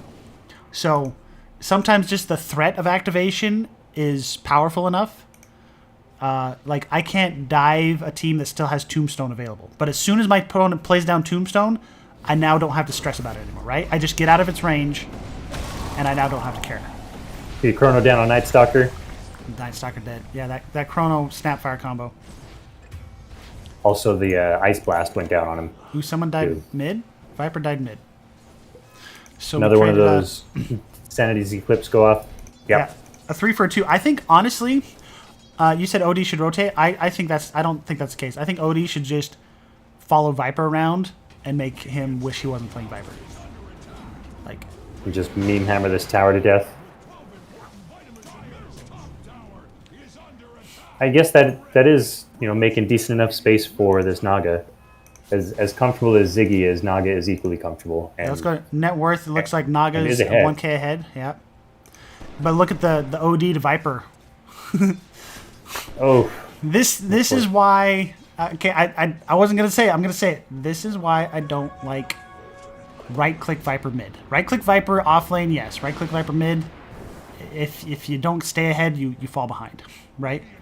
And I say right-click. I mean you're going to go into poison tag eventually, but for the first couple of levels, it's just such a high-risk play because you have to get a kill for it to pay off, right? would you rather him max Nether Toxin in the beginning? Yeah, I'd go like 2 or 3 points Nether Toxin and just farm camps. Like, don't try to kill the OD. Try to outfarm and get past him, and then kill the OD's teammates. So, farm up, boots of travel, and by then you're high enough level they don't need many items. Like Oh, he didn't even go bots. He went treads. yeah, I get why people like Viper's an agi hero, guys. I want agi stuff, and everyone else does this, but Oh, I save think the it's a agi trap. stuff to Chrono Man. yeah, It's faceless. yeah, it's I this forget some of these heroes have names. yeah. You just name them by their spells. We got Chrono Man, Exercise Chick, Exercise Exorcism. No, I like Exercise Chick because I knew what you're talking about. And it's funny. Then Bit Poison Dragon. Acorn Chick. Ooh, that was a really good timing on the Acorn shot. I'm not like... Oh, Meme Hammer into Ooh, Sharpshooter Hoodwink. Very good. Oh, how did OD die? Snapfire into AA Blast. Ooh, so we had a trade there. I think that was definitely a Radiant favored trade. Dire lost a lot more. Yeah. What was the gold loss on OD there? Let's see. Something plus something. Yeah, I know it gives more information, but it doesn't make as much sense to me. It's basically 200 gold difference. Like, OD was worth 200 more. Yeah. It's just trying to say, like, hey, Killer got this, supporting cast got this, because it was hard to parse, like, if 4 people were Right. part of a kill, who got the gold, right? I know it's more information, but it's math while I'm trying to play Dota. Yes. I get it. I think it might be benefit more for people watching the game than playing the game. Sure. Because we can spend the time to actually pull it up and look at it, whereas in the game, it's like, it's just numbers. Quick smoke down with Night Stalker and And missed, like, Whirl. tried to split the difference between OD and Exercise Chick, but, oh, smoke pops. See, OD's a nice great... catch on Chrono Man. I don't think Tree it's him, going to... tree him, yes.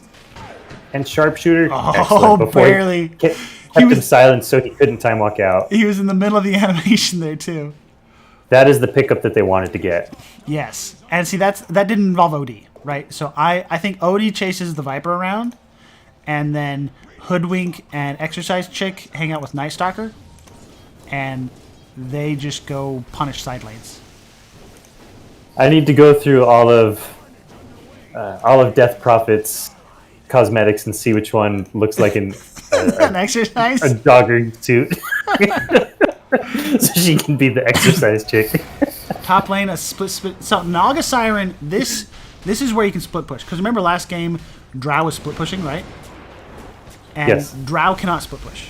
Not safely, right? Because she died. She got She a tier took a 2. tower and then died, And and it was not the momentum that Vainglory wanted. Vitruvius is walking away with 20 HP. Survive the poison. Whereas Naga can at least, she'll push, and she's got illusions to help with the pushing. And then if you go on her, she just ultimates and walks away. Ooh, this is a dead OD. Oh, you see, Viper got cookied in to OD. Yeah. I think Held this him down Snapfire, there's long so enough much for- synergy around their ultimate right now because the Viper Strike says hold still while Snapfire hits you. Chrono says hold still while Snapfire hits you, right? So Yeah. if I'm Vainglory, hopefully by now I've recognized that all of our deaths are Snapfire, Mortimer's kisses, right? Yeah. And or just trying to de-ward.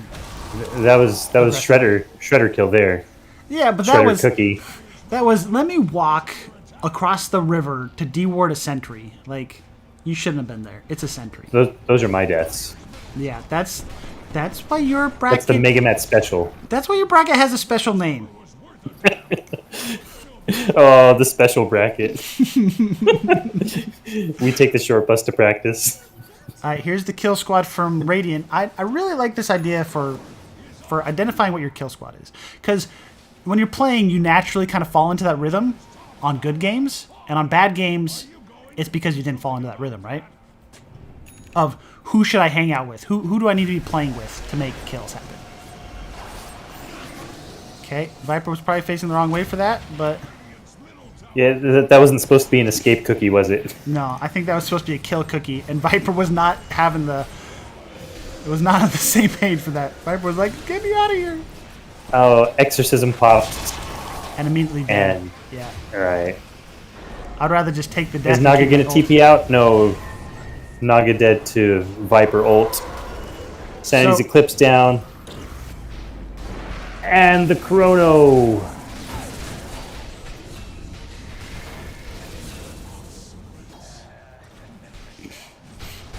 So this just goes to show that when you have a skirmish, you either got to get out or take the fight. And both teams kind of decided to take the fight.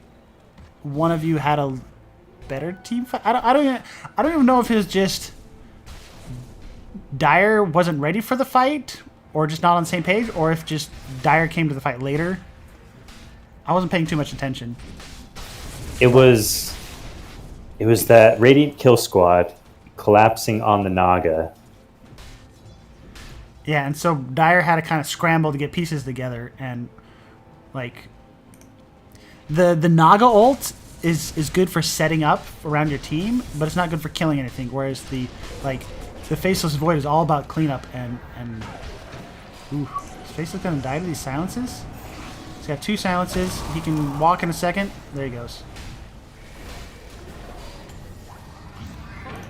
Kind of BKB on Night Stalker. Yeah, that should have been either don't use it right now, or like use it earlier, and if you didn't have it, don't use it. I mean, it saved his life. Did it though? I'm so sorry. I forgot a hardware mute. I don't know. I was wasn't hitting him. Cookies? I don't think anyone was hitting him. It wasn't Slardar. No, he had safely gotten out. But he Slardar wants to blink on this OD, doesn't he? Yeah. No, maybe not. He doesn't have any teammates with him, so maybe he's just waiting for the wave. He was thinking about it though. All right, net worth. Naga's way ahead, but you got to find some way to monopolize it. What are we waiting for? Scotty and then a fight? We do have 10 seconds until Exorcism is up again. Smoke is popped. Or smoke is cast, rather. Oh, didn't get the net on See the... if OD and... Net on Faceless. Exorcism. No, OD is just farming. Naga was just a couple points. Slardar did get that blink jump in. So, this is where I make fun of the whole... But he will be TI meme player hammered doing it. in response. Yeah, just too close to this tower. Alright, so remember that I hardware muted... I Discord muted myself to clear my throat. And then I forgot I had hardware muted, so I did the hardware mute. And I forgot to undo the Discord mute. So I've been talking to our audience, but not you for a while. I apologize. So long as you were still moving the camera. I was moving the camera, but we had 2 different conversations going on.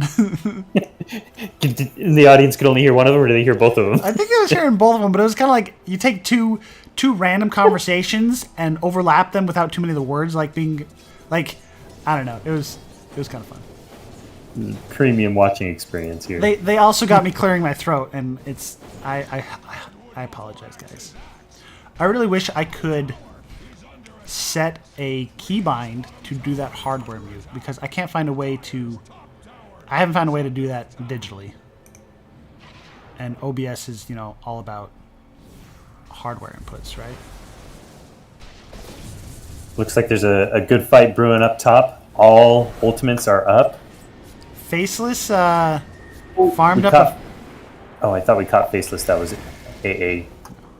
So there's this Essence ring that Faceless spawned, but got scared off by Naga illusions, and Naga has not picked that up yet. See it, Naga. It's standing right next to you. Come on. Oh. That's not a bad pickup. It's going to stay there. Picks it up. No! Misses it. I think the only person that realizes it's there is Faceless. So going to Really gonna Roche right now? a Roche. Exorcism pop for Roche. Is Exorcism one of those globally heard things? I think so. I think it is. And they're like, where's she at, guys? What's she doing? Radiant not responding. Maybe that was a good Roche pickup then. Oh. I would have thought it was dangerous to do with only AA dead. To be honest, I would like to see the Aegis on OD. I don't want to see it on Naga. Naga, like... It's not contributing to these fights yet. It's because Scotty? if Naga's dead, the rest of the team already died. Right? Because she's so far ahead of her team net worth-wise. She's sitting on what? What's her health pool here? 3k with illusions. Odie's got 2k. Like, that's the next 10k on their team. I'm not counting United Soccer. You're behind. You're at 2k with the BKB. So you're kind of there. Like, so you're saying Radiant isn't going to want to jump Naga anyway. They're going to want to kill everyone else. They're going to kill everyone else around her. Like, that's how you and do it. Then it's easy to kill Naga twice. Right. And also, if Naga's dying, she's not going to die out of position because she's got her ultimate. Like, unless they committed a whole team in a smoke, right? Because she's always staying in the farm, like the places with wards, and sending out illusions. So she's never in danger of dying, like, randomly. Whereas OD might die in a random skirmish, right? I don't know. That's just... I don't know. I think people need to try it. Like, there's been times I will take Aegis on Dazzle. I think we even had that conversation, didn't we? Like... Yeah. You really got to read your... It's not pause one, take Aegis. It's who needs the Aegis to make our team survive. Good pickup here. Did you see Naga just take down... The Faceless? Faceless? Yeah. I forgot to even comment it. It was just so smooth. I just thought Faceless was a support that just died. You know what I mean? Like, I wasn't even paying attention. I realized that was pause one versus pause one there. Yeah, that was Naga just saying, well, hello, Faceless. I see you hung out in the wrong neighborhood. And to be able to chain a support kill right after that means that this tower is toast. Yeah. Don't have Naga is strong enough where she is just melting towers now. Yeah. And I feel like... Honestly, another argument for pause 1 not carrying Aegis. Pause 1 gets 6 slotted a lot quicker. Oh, yeah, yeah. I mean, you can't get rid of that Wraith Band. It's just too powerful. It is super powerful now, isn't it? I mean, Viper's still carrying them, right? Don't. Oh, Viper got rid of the Wraith Band. You're kidding me. You're joking me. What? Just an echo. If you and I ever meet each other, we're gonna have a long discussion about Viper Bells. Don't buy the Wraith Bands, but if you do, keep it. I mean, it's 25 minutes. What did you possibly need that was worth selling a Wraith Band for? Like, I can understand selling like a small item for a Blink Dagger or, a Refresher Orb when you're defending high ground, but there's not been a fight that is worth selling an item for yet. I hope it was just a misclick. I do think Viper's going for Glipnir. No, he's not going for Glipnir. I would think versus this Naga Siren, you want a Glipnir. Sure. Naga just... This might be point of no return with Naga this strong. This might be, and this is what I was literally just about to say. This is why these teams are evenly matched. Like, they're very even teams here, and all it takes is a small lead to take the game here, right? I mean, I kind of feel like Faceless Void is an infinite scaling hero because they can always chrono any hero. They can chrono, right? But you can't really chrono Naga. I mean, you can, but you can't kill a Naga inside of a chrono. At least not by himself. That's fair. I think I've seen 2 BKBs on the side of Radiant right now, that 3 BKBs on the side of Radiant being built right now. Like, you have 3 members of your team saving for a BKB. This is why you're losing fights. Okay, there's Aegis popped. She dove way too deep. That point of no return, she just, like, she's... Yeah. And there's Chrono. Well, I spoke Way too soon. Arch was feeling it too. He's like, hey guys, I'm invulnerable. Let's go. And this is what I'm saying. Chrono can't stop me. I found reason number 3 for Aegis not on pause 1. Because then pause 1 will dive past towers. Pause 1 will get to over. Like, they're already suffer from overconfidence for being like. Look at the net worth difference between Naga and OD. Like, Naga has a skewed perspective of the game right now. She feels that, like, because she's invincible, her team can go with her. No, your team has been dying. You know how much gold she lost on that? That was 1,100 gold. Oof.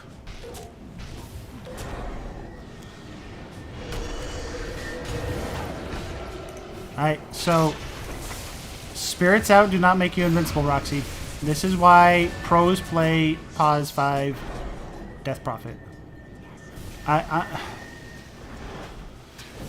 not saying that Roxy's a bad support player. I'm saying you got to take what pros are doing with a grain of salt, right? Playing with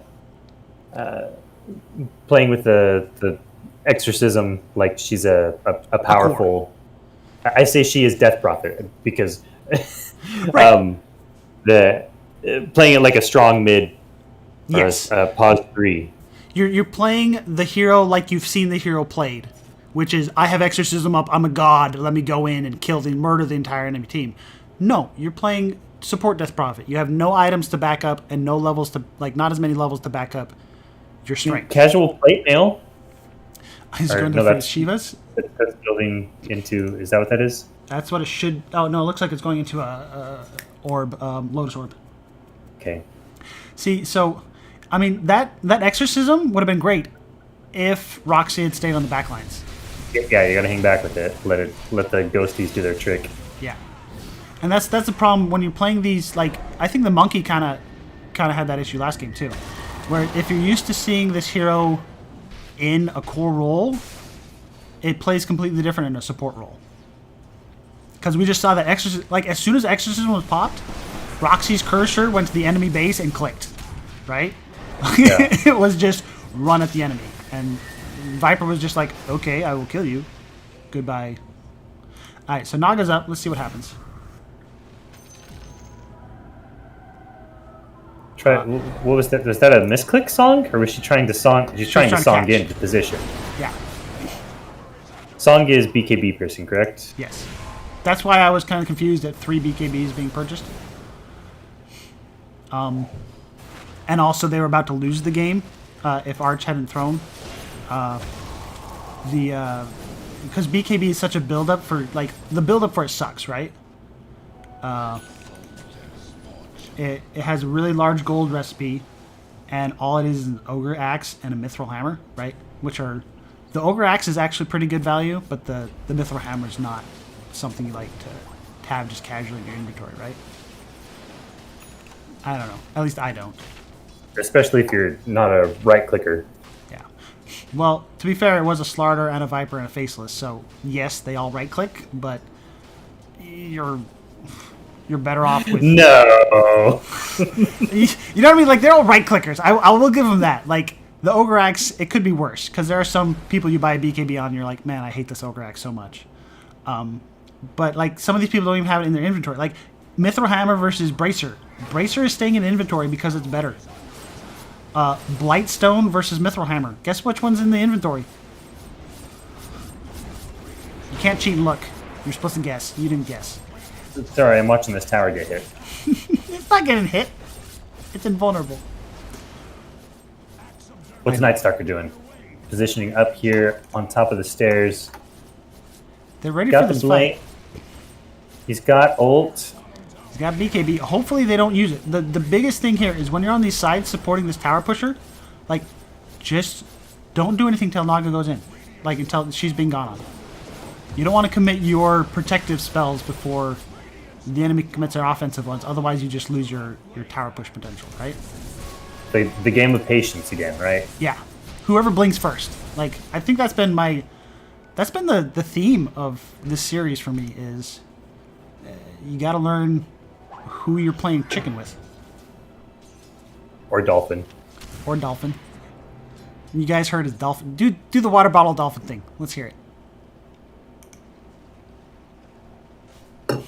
You don't even have it near you, do you? I didn't hear it. You didn't hear it? No, I didn't hear it. It's fine. We don't need to. There you go. That was actually pretty good. That came out really well. Hopefully your volume is good over OBS. We didn't get a chance to test that, and I forgot to think about that till now. Oh man, we talked about if we could do a custom chat wheel. Yeah? Is yours the dolphin? I think a dolphin cackle would be a fun chat wheel. I think that would be great. That'd be really good. Like, I could see that used for people doing poor plays, good plays, giving high fives in the jungle. The kookaburra laugh. Yeah. Except for a little less annoying. Who doesn't love dolphins?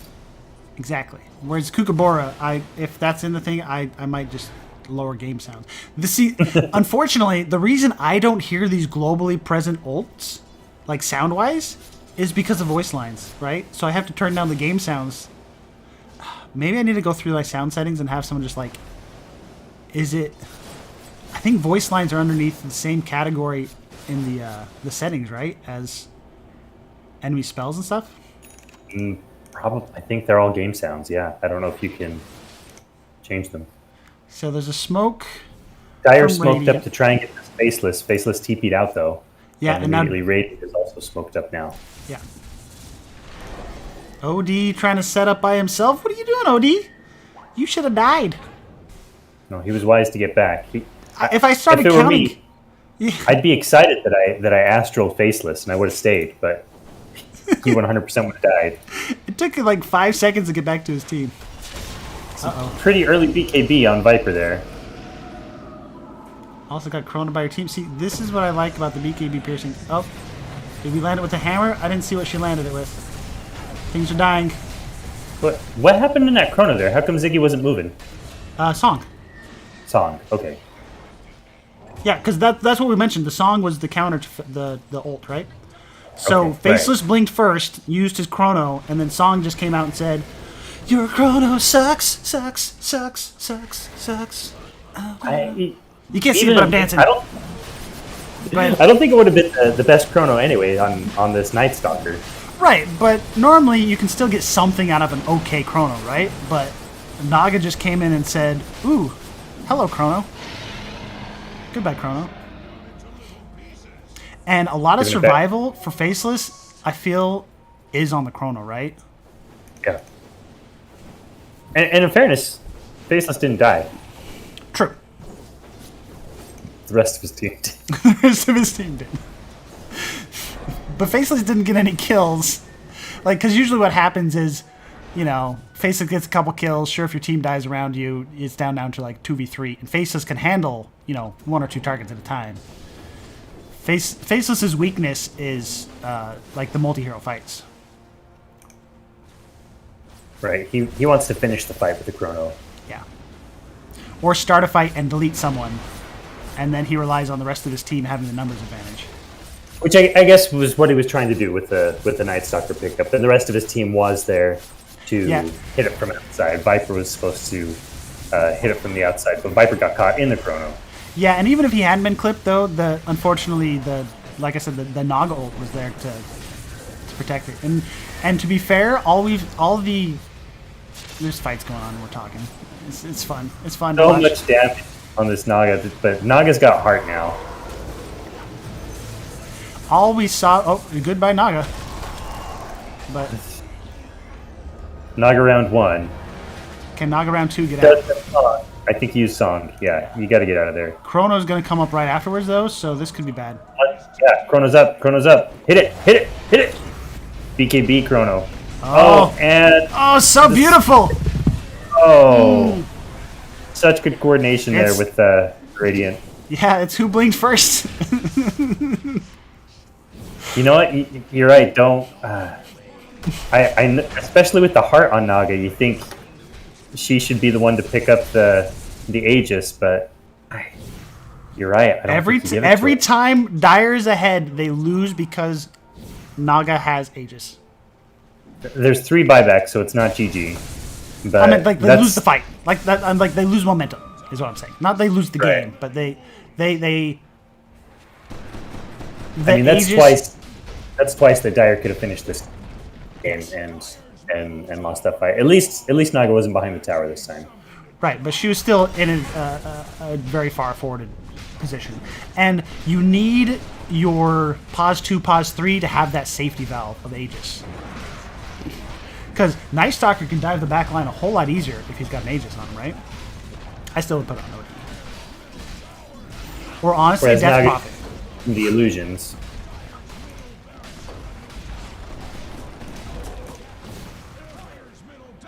Lemon snow cones, that restraint that you keep talking about. This is why they make the big bucks. I think there's a $25 winning pot, right, for AD2L. What's the reward for winning the tournament? I don't know. It might be less than 25 for the Crusader bracket. Maybe it's Yeah, 10. you're right. I think the Crusader bracket doesn't get anything. But no, I think if this game can still either go either way, and that's fun to see. Absolutely. The Snowcoats have shown that they have not won the game, but they have shown that they're absolutely not out of it. Yeah. They cannot kill Naga in a single chrono, but they have certainly found that they can kill her. Yeah. And this Viper Good Viper. got deleted. So he is going for the Glipner now. I do like the Glipner. I think I would have gotten it before the BKB. Because for me, what you got to do for... Oh, another kill mid. They're really good at these pickoffs. Like, it's just this high ground defense they're having problems with. Hopefully, if they can stick together now, Dire, and push in these bottom 2 lanes, I think they can maybe... Like, honestly, I think they do better when they don't have Aegis. Yeah. Because the Naga's just going to play safer, right? Right. Send the illusions in first. Like, I don't want to harp on it too much longer, but I really feel that's been their Achilles heel here. Right. I mean, from point of no return, Naga to, geez, are we in this? And they are, but you didn't even have to ask the question. Yeah, there was no doubts in our mind that the game was over, or it could have been over. Now, I think Radiant has a fair chance to defend. Who picked up that Essence ring? I really want to know which team has the Essence ring. It has not been found by Dire. Is it in the Radiant Fountain? It's in the Radiant Fountain. It's in the Dire Fountain, you mean? That's what I meant. Yeah, sorry. Radiant did not find it. Radiant did not find it. I'm going to blast Mark of shame.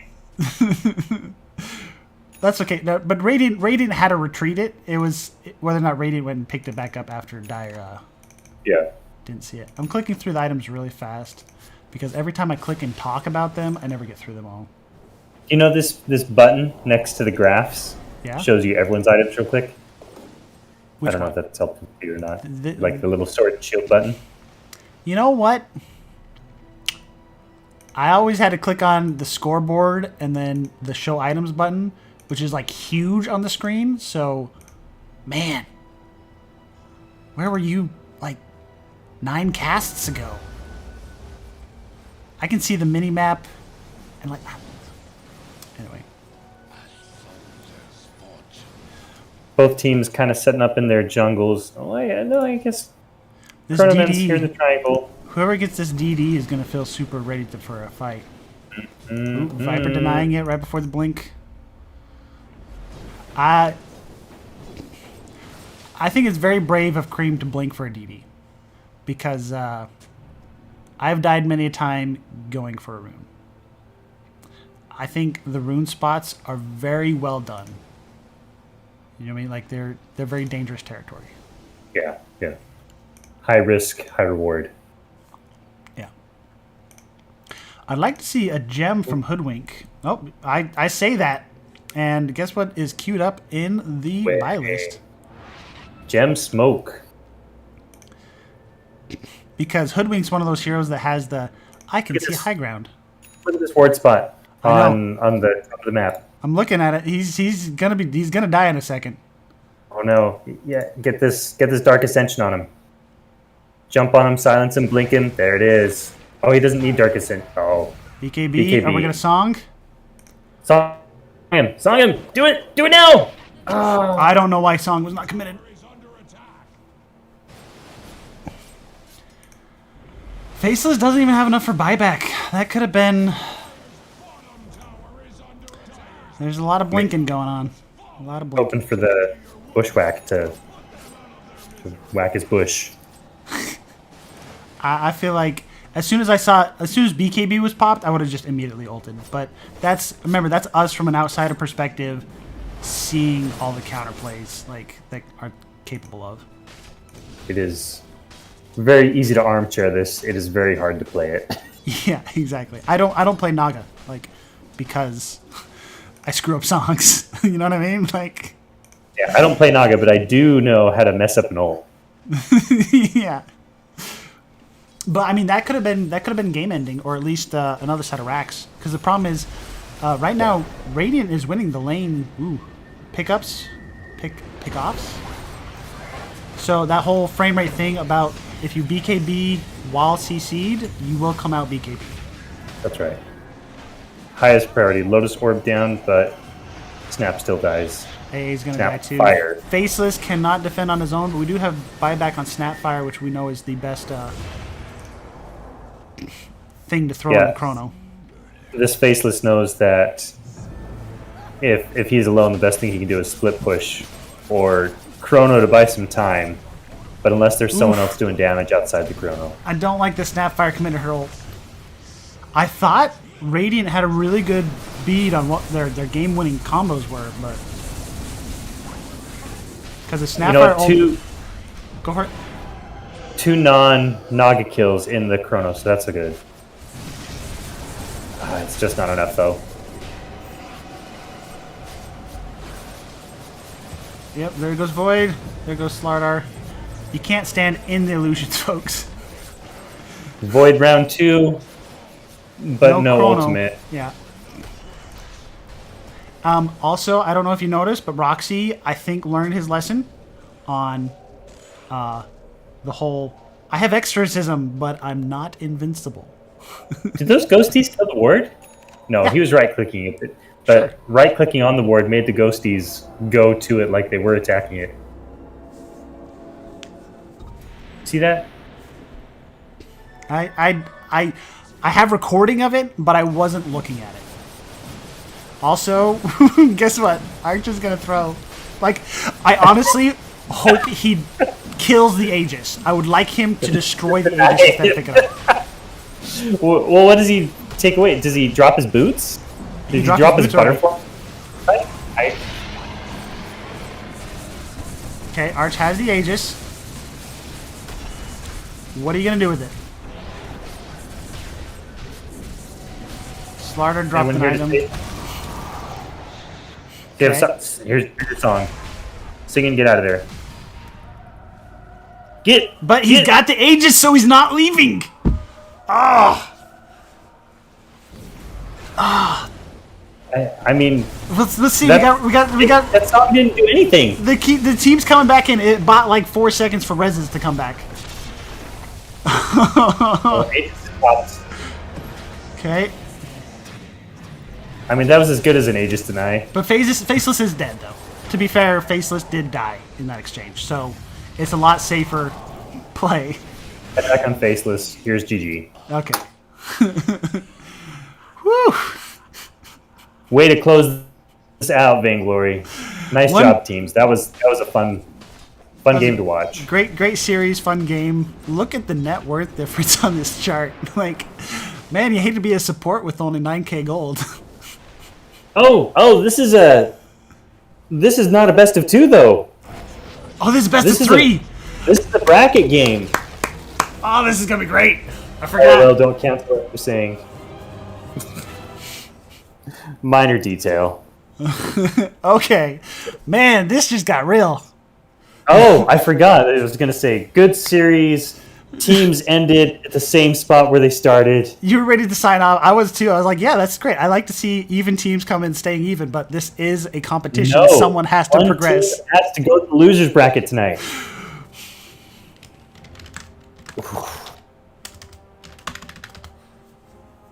And on a school night, nonetheless. I know, right?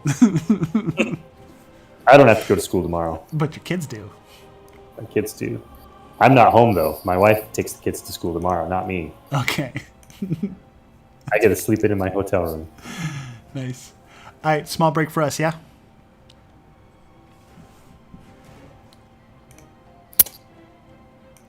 I didn't hear the dolphin water bottle. I will be back, folks.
Okay.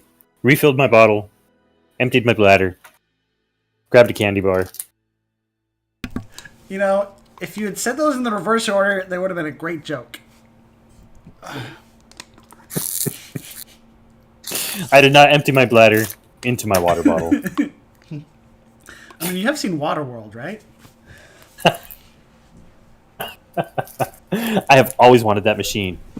Yeah, I know. Maybe not to use, just because I thought it was cool, though. Oh, okay.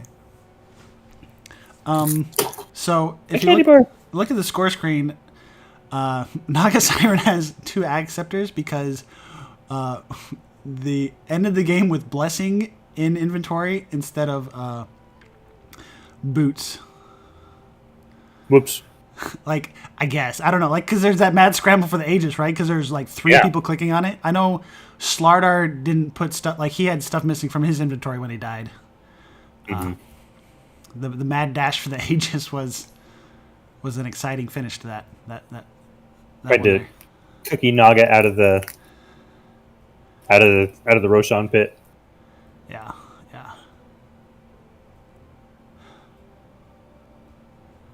Man, that was like, I'm so excited for this game 3. I don't. This has got to be so much stress for the teams too, because. Oh yeah. Because the whole, I mean, everyone's used to playing best of 2s. I mean, some of us have lives and don't like you said, school nights are risky here. So there's the physical demands of, oh, we're playing longer and I have pressures, outside world pressures. But then there's also the fact that both of those games were just so close for so long. Like they. I know, both- right? This game 3 is going to be a mental game. Yeah, it's It's the team that's not broken yet. yeah. Whoever doesn't crack is what I was gonna say. Yeah, it's gonna be something. And there's who can, because right now you have to draft into this game 3 at your weakest, probably your weakest point of the day, game wise, right? Yeah. Like after a win, you're super pumped up, but after a 1-1 like this, man. They've both just got to do a mental reset. I mean, especially Lemon Snow Cones coming off of a loss. I don't think it felt like a demoralizing loss because it was, back and forth. They won those team fights. They had good chronos. Right, and if it was demoralizing, There's no reason to be demoralized. right, it was only during the middle that they might have been demoralized because you had like 2 or 3 rallies throughout that game to get your spirits back on point. Like if anything, they might be super motivated. Like, okay, we got this. Like It certainly would have been more demoralizing if they'd have lost at that first Naga push. Yeah. Aegis. Hey, Arch, if you're listening to this point, don't dive. We love you. You're But a do beautiful not. person. Do not. Nah, it's because when you're in that, it's really hard because in Dota, it's not you got to keep track of your own perspective. You got to keep track of 9 other player perspectives. Like, do they feel strong? Why do they feel strong? Why are they running at me? Oh, like that's just the enemy stuff. And then your team, it's like, why is my team not with me? Oh, because they can't get past this tower that I just dove past. Like, you know what I mean? Like, there's so many little things that add up in this game. All right, so what do you want to see out of this last draft? I would like to see both teams having good checkboxes on. We got tower pushers, we got wave clear. I would like to see both teams actually execute a lineup that makes sense on the whole. Who's like kill teams? Like I want to see because we saw both these games. We saw like glimpses of it happening, of each team knowing, hey, who do I need to work with? So I want everyone to pick heroes they're comfortable with and they know, like, because for me. Like, one of the last things I learn on Hero when I'm practicing and learning it, right, is where do I fit in each unique team comp? Like, I know in a pub game, like 9 times out of 10, I do this one thing and it works, right? But when I'm in this team setup, what are my different options? Like, you know what I mean? Because there's this like kind of like hierarchy of like, we'll do this unless that kind of stuff, and that's so hard to learn without a lot of games. So I'd like to see at least 4 out of 5 on each team have super comfy, what's it called? Heroes, right? I want them to all be on heroes that they've played a lot of. I want to see silver and gold across the board for Dota Plus. I want to see Underlord back again. I know it's a new hero with that mechanic, but it is such a comfortable pick. Something comfortable on Vit that pairs well with the Underlord. Well, in that case, it's got to be the Skywrath, but you know that team is not going to let that happen after they did have some infighting about it after a loss. So I don't see Underlord coming back because I feel that that's a trap that if they bring Underlord back, Vit's going to bring in something to go with it, and it's not going to go well, and then they're going to blame it on the Underlord, right? Well, that's too bad. Coin flip goes to Lemon Snow Cones. Team bad. No Tiny. Team bad. No Chaos Knight. No Weaver. Come on, let Roxy have his Weaver. They're thinking about it. I mean, Weaver games are fun, kinda, except for it's an invis super fast hero. I like games that don't have Weavers. No Naga. No Naga. I mean, Arch did get to point of no return Naga. And he proved to us that there was some returning. Hey, look, guys, check this out. Leroy Jenkins. You called it Weaver. Didn't ban it, so we got it. I do like that. Remember in the previous games, like during group stage or whatever, I felt like it was just ban comfort heroes and whatnot. Like, I feel like a meta has been generated on this, like, hey, you guys actually play these heroes well, and we've seen it in action, and you've played it against us before. Like, I can't imagine what being... Go ahead. AA did well last game. That's a good pick here. Yeah. AA got their value. I can't imagine what being a pro player is like, where all my games are like that. Like, hey, I know this guy, and he plays this hero well, and I've played against it. Like, I don't know. Maybe once we play enough League games, we get enough of that meta going in. Yeah. It is fun to have played against these guys. You know, played against Ziggy and Janked and Snapped and Echo. Yeah. And, like, I think of back in the, my Halo 3 days where, you play with the same group after a while. You kind of, like, learn everyone's strengths and weaknesses, and you can actually... I don't know. The more you play against someone or with someone, the more you can kind of learn and have a more enjoyable game with them, I think. Yeah. I just hope that the tipping each other makes that that's my problem against, like, that's why I loved LAN parties over this global internet era, is you actually had to have a conversation with that person after the game, right? Right. You're in the same room as the person, and so you... first of all, if there is tipping and trash talking, you can interpret it correctly, and whether it's in good fun or whether it's malicious, because that doesn't translate well over the internet. Right. And then you're right. Seeing the person face to face keeps you from getting to that malicious point. Right, because that's either going to turn in them leaving or them breaking your face, or your Xbox if it's your Xbox, right? So. Now, Void Spirit was banned in previous games, and now Vainglory has picked it up. So that is a comfort hero. Is that a comfort mid? That's a comfort mid. Yeah, Cream plays that, right? I think he's done several games in the series on it. And Weaver so two Void, very comfortable Vainglory heroes. Yeah. Sorry, Lemon Snowcones. I don't know your hero pool as well as Vainglory, but that does look like... I imagine Doom's that's not something you go for uncomfortably, right? Yeah, I'm not sure. Doom. I think I remember banning Doom against Lemon Snowcones, but Vainglory wasn't banning it in previous games. Yeah, all my experience is playing against Lemon Snowcones, and I haven't sat in Discord channels with them and actually talked to them about their hero pools. So I've done that with some of the Vainglory guys, right? So it's just, I wish there was more. I honestly wish Dota had more. You had to talk to your enemy before and after. I don't know. Like, it sounds It's bad. not like you can have an open forum during drafting phase. Yeah, it's bad enough having the four voices of your team in your ear while you're trying to draft. Yeah. What role does Doom play in a match if we're ticking off boxes? He's not a tower hitter. He's not a tower hitter. He's the split push abuser or the split pusher. So okay, so you find someone who split pushed, you jump on them and doom them. Yeah, you prevent the enemy from going alone. So do you start a fight with Doom if you're in a team fight? Does Doom blink? Yeah, so Doom gets blink. So team fight wise, if he's doing pickoffs, you'll just doom the person if that prevents him from getting away. But in team fights, you just find the high priority target, and you have like two targets you have to get the doom off for the fight to go well or something. Like, you can have defensive or offensive dooms. Offensives are like, hey, this guy's really slippery and we don't want him to get away and we want to kill him, so doom him. Or you have dude, this guy is kicking my butt, get him off me, please. Oh, I'll just doom him.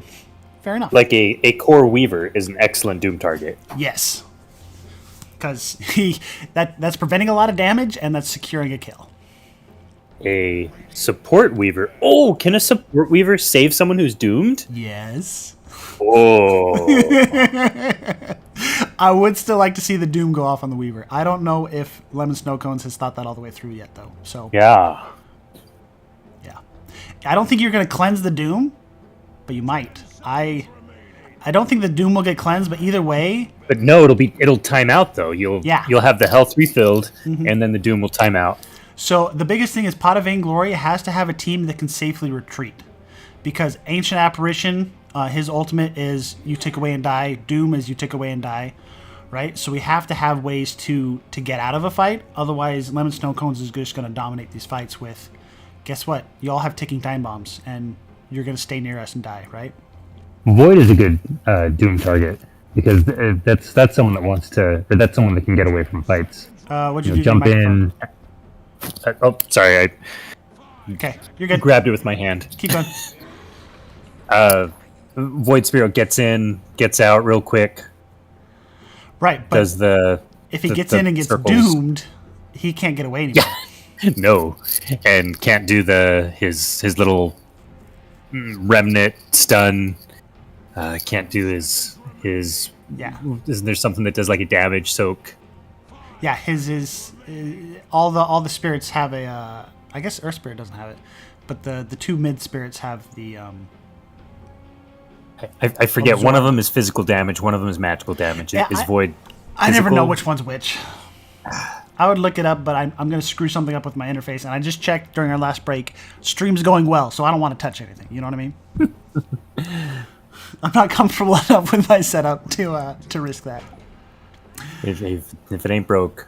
Okay, there's Hoodwink, Comfort Heroes. See, I'm liking Comfort Heroes. Yeah. I like Vid on Hoodwink a lot. I do know So- Lemon so Snow this- Cones. Sorry, go ahead. These are three very good comfort heroes. And they're all very slippery heroes. I need Pot of Vainglory. You don't want someone that, like, I don't want an Underlord, but I want someone that's No. stable enough that I can play around. But I don't care if I leave him behind in my We need a stronger frontliner, right? like a Dragon Knight or a. I say Dragon Knight and Vit's gonna laugh, or a not a 3 Jakiro, but someone that can be. Like, I can kind of chase with you, but I can also hold the line for us, right? Bristleback?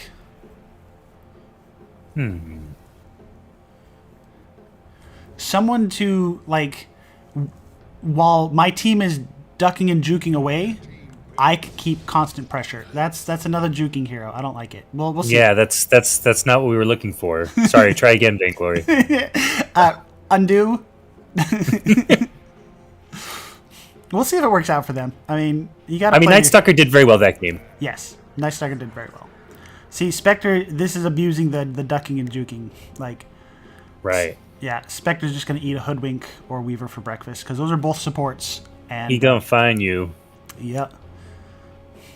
Man, I was playing with I was playing a pub, and this Spectre, I swear, was hacking or something. Would cast Haunt and then would switch 6 times in a second between all of them, and I could not figure out which one was a real one because of it. No. Because Was it it wasn't like the Spectre Ags, or is it the Spectre Shard? no, what where I had to check 3 times to make sure it wasn't the single target thing. But what it was is just the player was just really good at switching to illusion. They switched to an illusion, auto attack, switch to another illusion, auto attack again, and so it was really hard to keep a bead because during the ultimate you can switch as many times as you want. Huh. I just thought it was a single switch, but no, you're right. It does as long as it's up. I wonder if you can hotkey your illusions ahead of time. Like I know when you play PL, you can hotkey. You do the doppelganger. One of the illusions has You can hotkey it. attacks.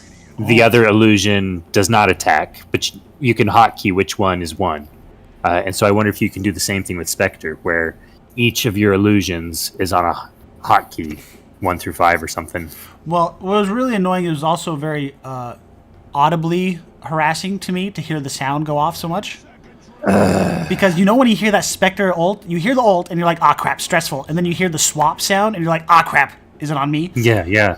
Yeah, but then you hear that sound just repeatedly, just Over and over? machine gun to you. You're like, ah crap.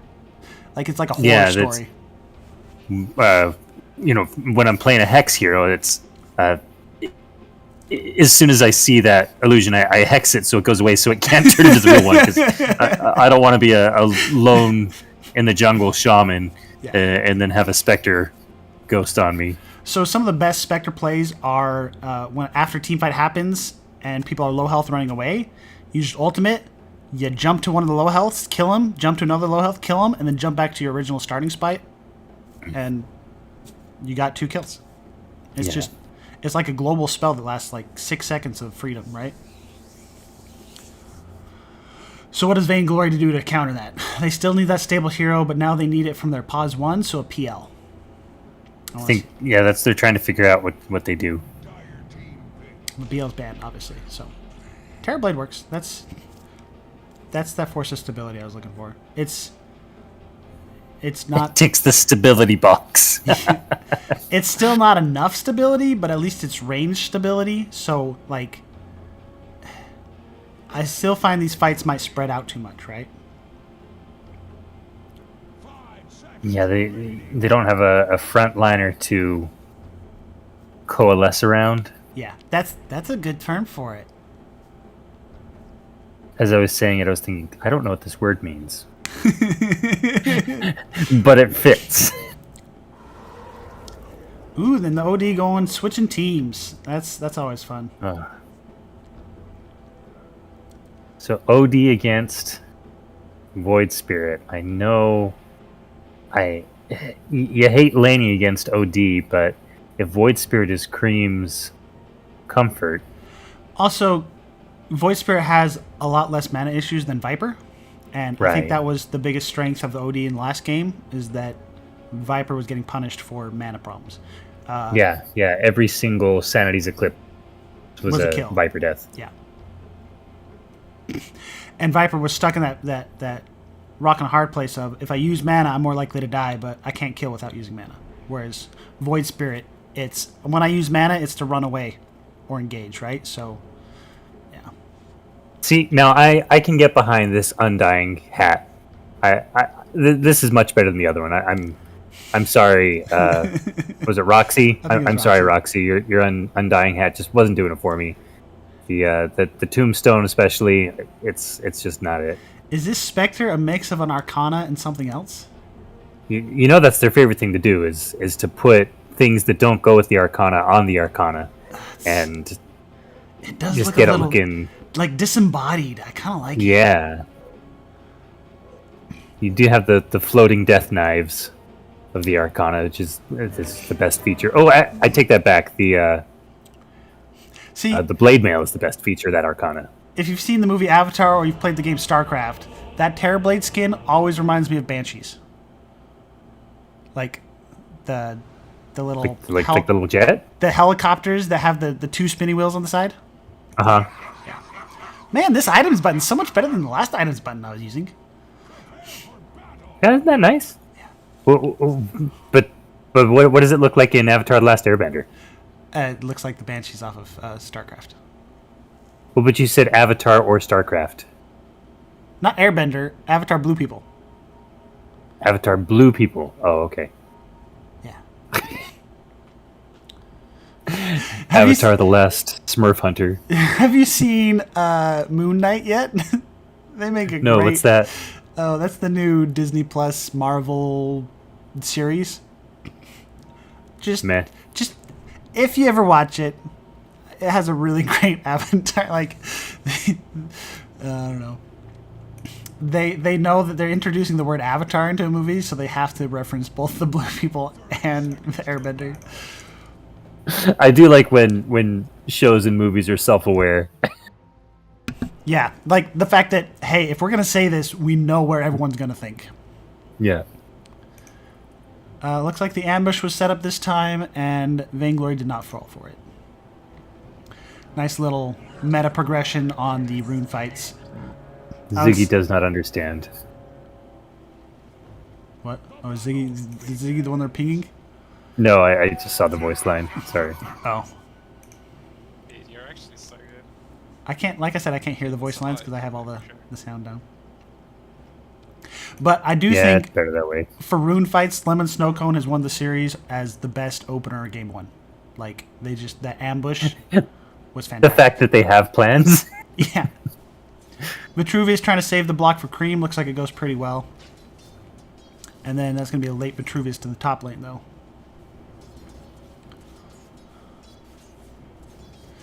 I would say the off lane... Oh, dude. What are you doing here? You're gonna die. Sorry, I'm looking at Near the bottom lane. Night Stalker. Night Stalker was going to the 1v2. Couple too many hits there. Yeah. I think the off lane block is almost just as important as the mid lane block. I only say that because I'm biased and I, play those lanes. Right, but the safe lane can't block, right? Because if you block, it goes under tower. But you want to block only if the other team blocks. Yes, so you have to counter block, which means you have to have vision up and know they're blocking, or you have to Russian roulette on that one, Let me get my last hits up. So good. Or I guess what you could do is you could send like your support or your to go like if you go block, and then if they didn't block, you just go like delay the wave with your body. Roxy Shikuchi's in to get the courier kill. Remember, I'm gonna add that to the list of the Treant and Malfurion heroes. So didn't Roxy play? No, he played safe lane both times. This janked, this Undying taking a lot of damage. Another Shikuchi in? No. Undying gets away. Sorry, what were you saying about Roxy? You're fine. I just was trying to figure out if we were delayed at all, because were you just trying to catch up with me talking over you? I'm at 20. I was talking a little behind. Sorry. Okay. Good. You just got me. We're fine. You're not watching on a 5-minute delay? No, but our audience is. You're definitely much better at the play-by-plays than me. I know I can't do it, so I just gotta ignore it. AA. Distant Echo putting cream in the orb, saying, "How do you like it?" AA. Oh, I missed it! I got it. We're fine. What happened? AA kind of extended, so the lane was going under tower, and AA got stuck in this little mid zone, the dead zone, between the tree line, and Hoodwink's like, how about you just hold still here a second while Night Stalker beats on your face? That bushwhack is definitely a great setup for lane kills. Yeah. Speaking as a 5 who has been killed many times. By the bushwhack? Yes. Oh, there's going to be a weird pulse situation. No, it got fixed. Bot lane, this Weaver, I think Roxy is doing pretty good on the Weaver, right? Like, that's... Yeah, that's what Roxy does. Last hits wise, Void is kicking OD's butt. Look at this, 23-9. What you don't see here are the number of times that Void has been astraled. I mean, man. That's fair, but look at the mana pool. Like, you're playing an int hero that buys Null Talisman and Bottle, so the mana pool is not reflecting it like in the Viper matchup. You're actually so good. Also, is Void Spirit int? I thought they were agi. No, Void Spirit's int. Go ahead, you can just highlight his face. It'll tell you. I got you, man. I forgot. I thought he was strength for a while. Like, I mean, he's purple. He should be blue if he's int. But then that would mean that Fire Ember Spirit should be strength. And he's not. That's right. What was that kill? That was the Undying kill that I and almost then had. Oh, and Doom was kill. like, oh, I can get a return kill. They're so low. Shikuchi in for Doom kill. Oh, saved by his partially used salve. The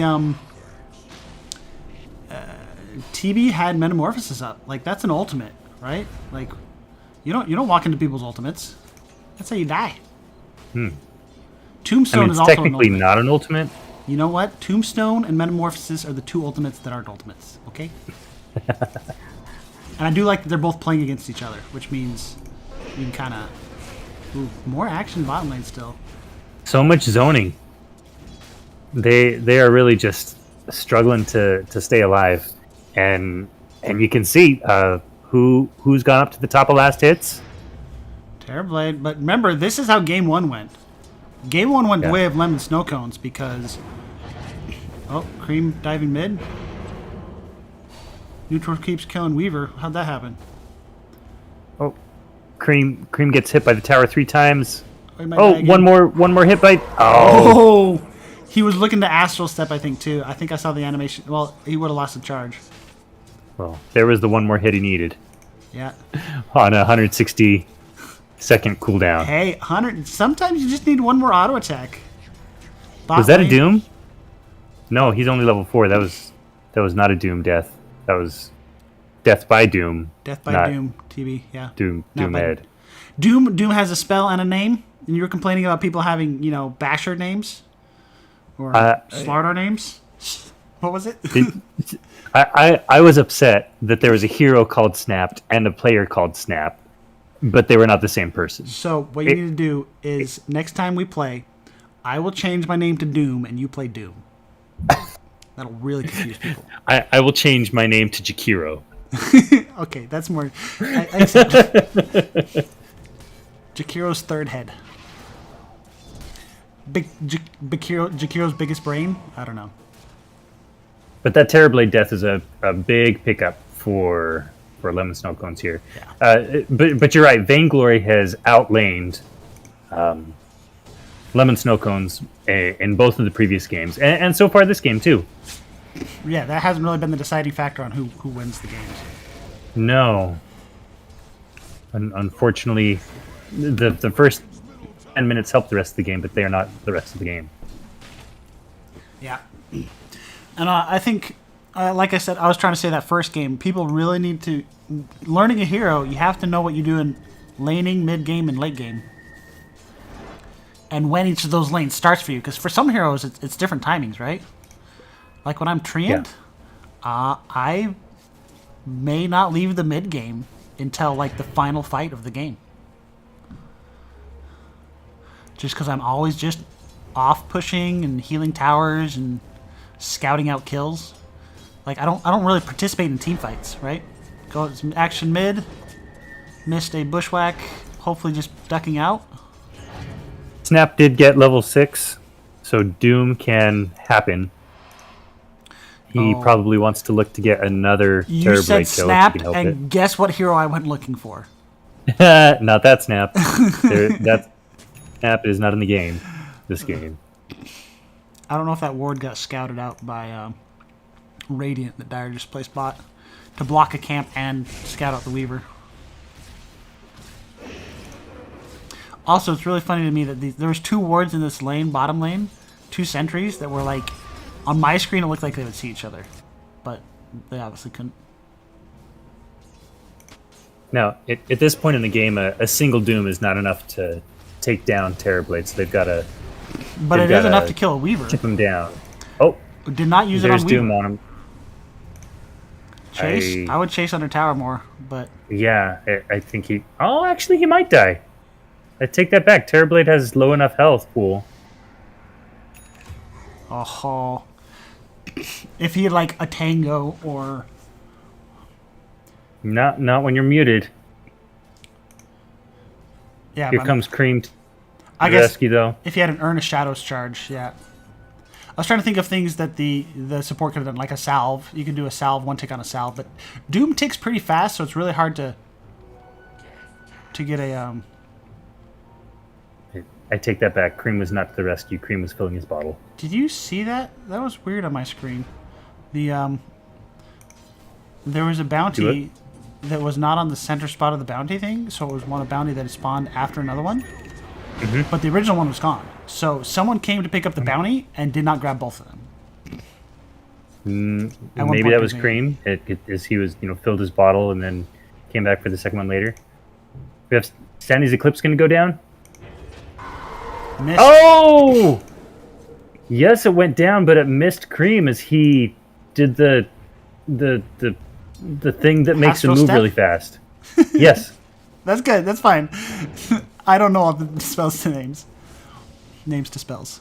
I can't even speak straight. It doesn't matter if I know them. They don't come to my mouth when needed. Spectre Diffusal. That's I haven't played Spectre since she stopped playing Radiance or Blade Mail Radiance. I don't know if I like that. It's super scary as a support. Huh.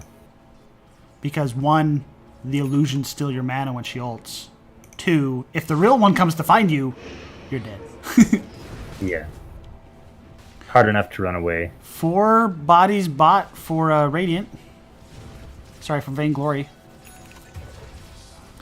Meanwhile, Lemon Snowcones gets a kill mid. For how much of a dominating lead Void Spirit has, OD has kind of come back for that. Like I said, that's kind of like how Game 1 went. It's tough to lane against OD. That's a true story. Doom back up for LSC. I don't know if you're going to get the sound. Oh. Too afraid of the Undying ultimate? I mean, TP in. We got...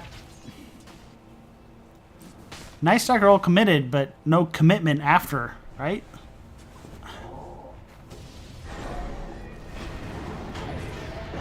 Oh, good setup on the OD. OD's down.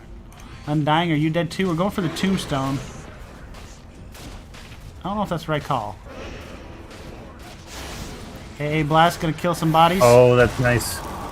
Nice job, AA, but Undying will still go down. Yeah, but you lost an Undying for a Night Stalker. Night Stalker got baited by the really good tombstone placements are ones that your opponent thinks they can kill and they commit for and they die to. Wow. Wow, nice job, Vit and Roxy. Taking down both of those guys. Doom down on Void. This is that interaction we've been looking to see. But Roxy and Vit are going to kill another guy. They're doing damage. Vit's out of mana though, and OD just respawned. So Vit's dead. Maybe. Jeez, seems like Roxy always has one more Shikuchi. Your whole team's out of mana. Get out of good dodge, guys. Get out of dodge. Vit is super dead. Did Void die to that Doom? No, Void lived. Man, that was some good skirmishing. If this team but we addressed that in the lineup. Like this is a good skirmishing team, right? Yeah, and they're all super comfortable in their heroes too. Yeah, and they all know their limits, so they're all getting away at 10 HP. That's a good point. The more comfortable you are on a hero, the more likely you will barely live, right? OD's got Meme Hammer now. I mean, he's got boots now. He had Meme Hammer the last couple of fights, right?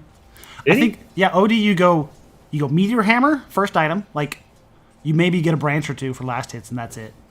And Before then, Brown Boots? Yep. We saw that both the last game and this game. I didn't mention it at all because it's okay. It's just I expect Because it's it. obvious to people that know it. Well, I didn't say obvious. I mean, Ooh, I do like that they're using the OD having to stand still for Meteor Hammer. That's yeah, that was clever. Keep him from doing any of that stuff. Break that channel. well. I don't think they broke the channel. They're just killing him because he's standing still, right? Didn't give him a chance to channel. Also, I don't know about you, but I have the don't stop channel unless I force stop. So Yes. sometimes if I'm channeling and I need to stop it, I try to panic and get out, and I don't press my stop button. So this is a good AA blast, but there's no follow-up on it, right? Oh, he tries to resonant pulse out of that. There's a perseverance on this courier. If this courier dies... Or no, dissimulate. That's what it is. Sorry. Oh, man. You're trying to say the names of spells Void Spirit stuff? It's confusing. It's hard. I know. I More approve of you active practicing. spells.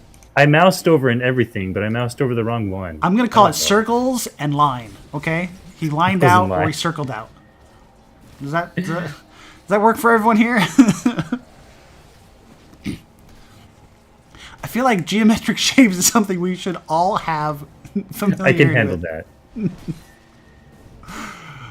All right, let's go to net worth. I've been on Last Hit and Denies too long. This has been a good series, guys. This has been good. All right, Doom top, but you should expect that with Doom because of spells. Ooh. Circles and line onto Ziggy. Dead Ziggy.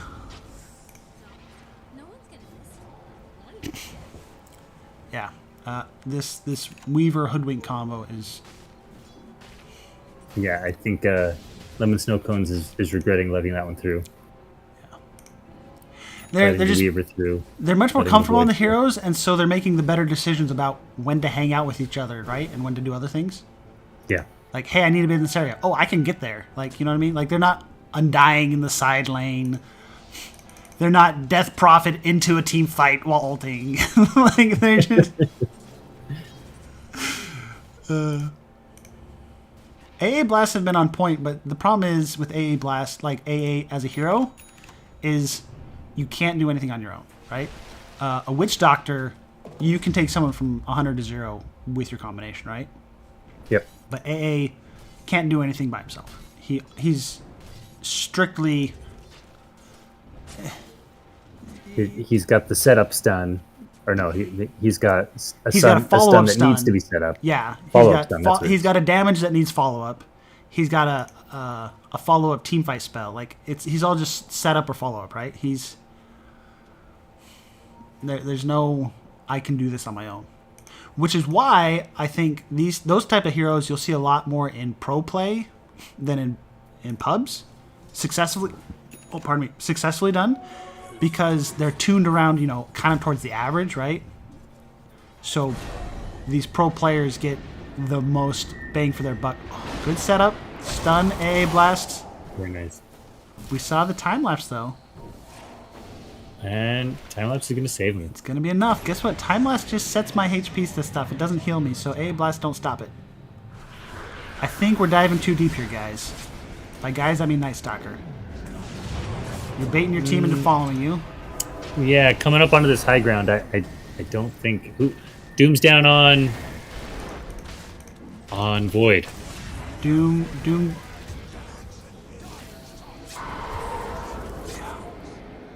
Yeah, I don't think they should have come up on the high ground there. I think honestly, I get why you follow the Night Stalker guys, but when one of your teammates makes a poor decision, you gotta just let them get punished for it.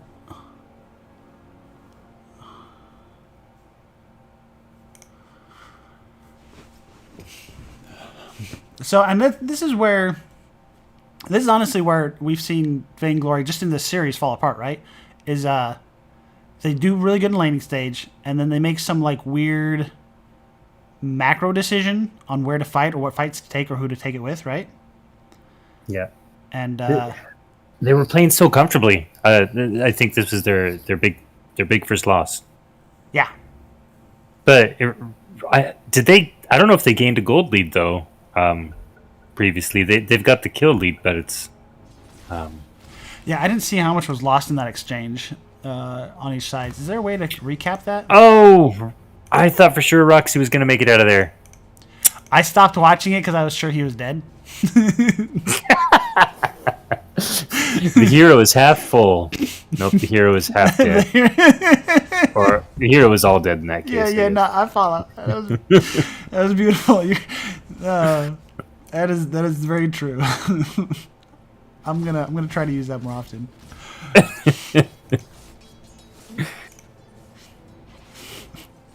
It's better than the Princess Bride one too. Which he's only mostly dead, which means he's slightly alive.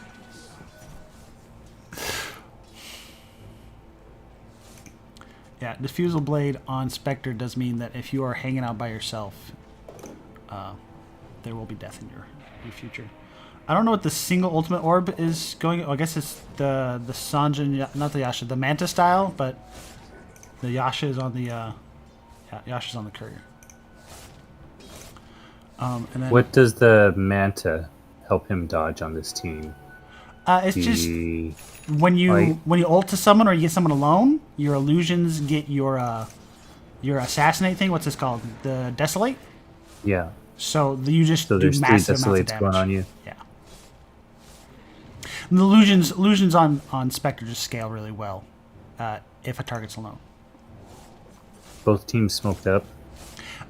So when you're playing against Spectre, there's this hard mentality you got to do. Since Spectre's a global hero, and this works for all global heroes, not just Spectre, you have to run at the global hero. So Spectre has They're ultimate going to be coming. alone. Yep. So You're going to be baited in defending bottom here, but that's not where you're supposed to go. You're supposed to go kill Spectre and then go defend bottom.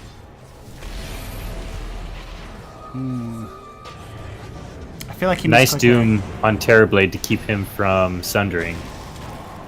There's a lot of good stuff happening on both teams here. A Blast was great.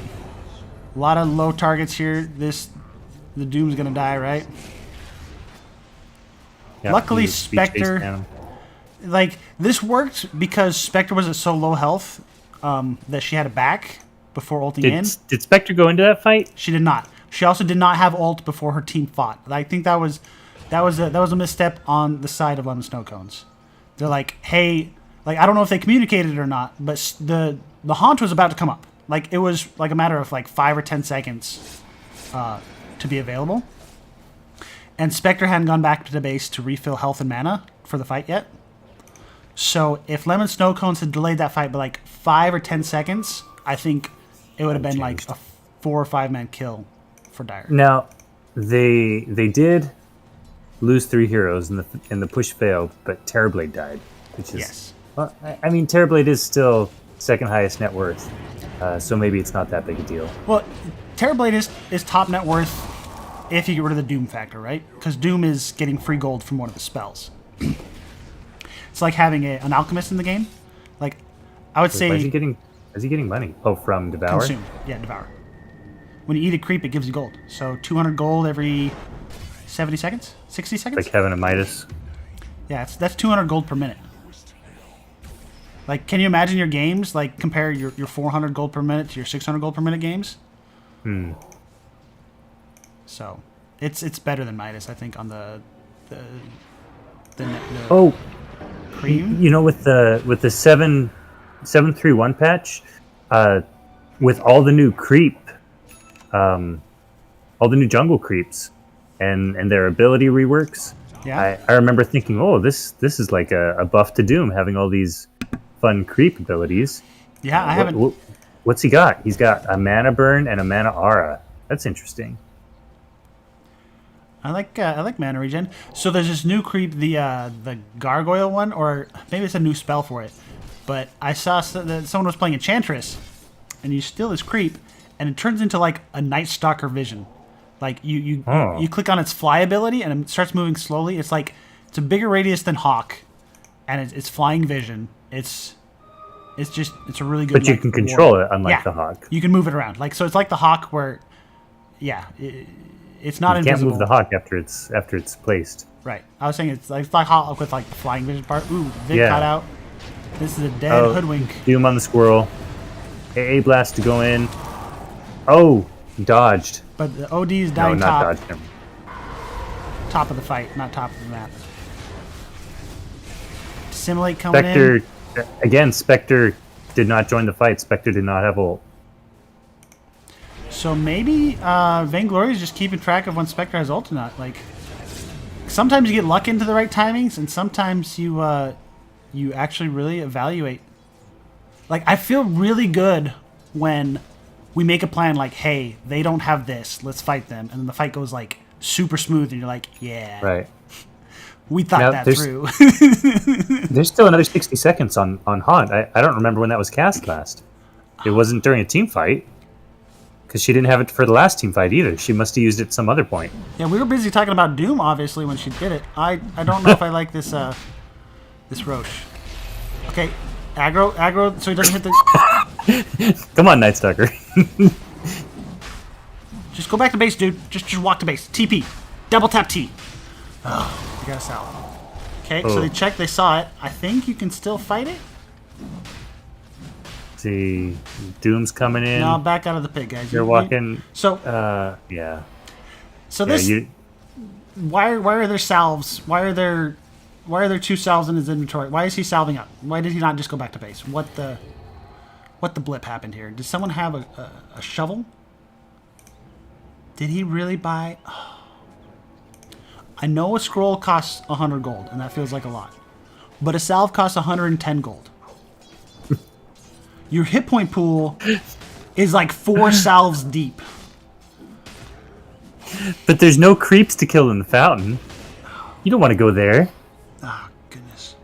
I think that's the mentality. It's a hard mentality to break, and I get it, but just go back to base. Because remember that Spectre fight? If Spectre had gone back to base like 5 seconds sooner, She'd have been in the fight. she would have been in the fight, and that would have been a much more even fight, maybe even a Radiant favorite fight. And right now, I mean, a Dire favorite fight. Sorry, I'm getting those mixed up today. But recently, Night Stalker was the failing point on the combat readiness of Radiant, right? And if he had just gone back to base and TP'd back out to the fight.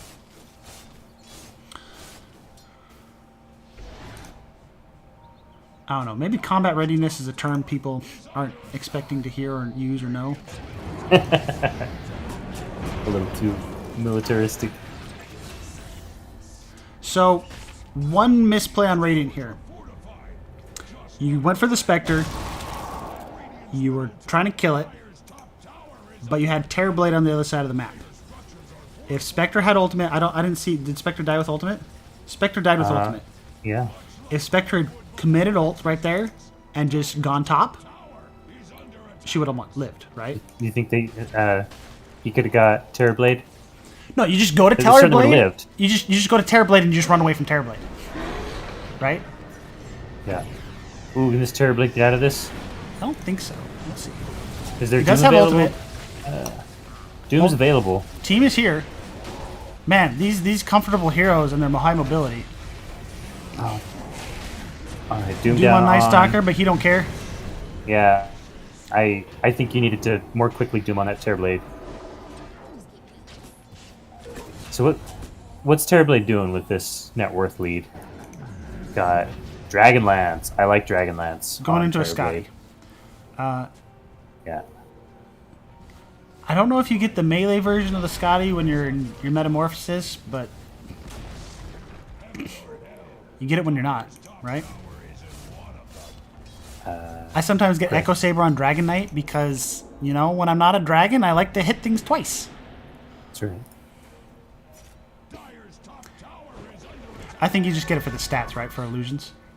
All illusion heroes usually buy a Scotty. Yeah, you do get the ranged bonus though.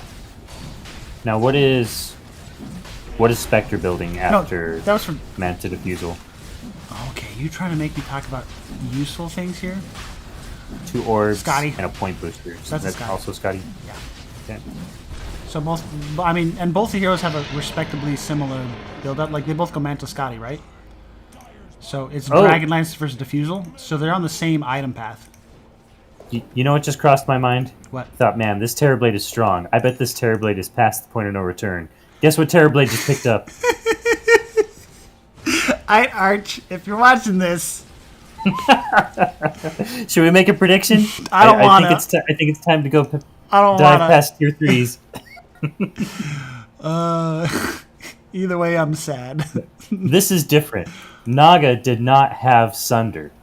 Naga had, a BKB piercing escape spell. Yeah, well, yeah. Awkward that. Also, Naga had a much bigger net worth lead. Archie just left an item. Oh, there you go. Good job. Oh, I can just look at items this way. Man, you taught me this whole new thing. It's so much smaller. It makes me happier. I don't know what the Force Staff on the Hoodwink's doing, other than just like a mini Blink Dagger. You hate Force Staffs. I do hate Force Staff because, hear me out, non-pro players use it worse than pro players. Well, that's true of everything. Yeah, Oh, did you see this? Blink Doom? He blinked in. He broke the Lincolns and doomed. Nice job. broke the Lincolns with the mana burn, right?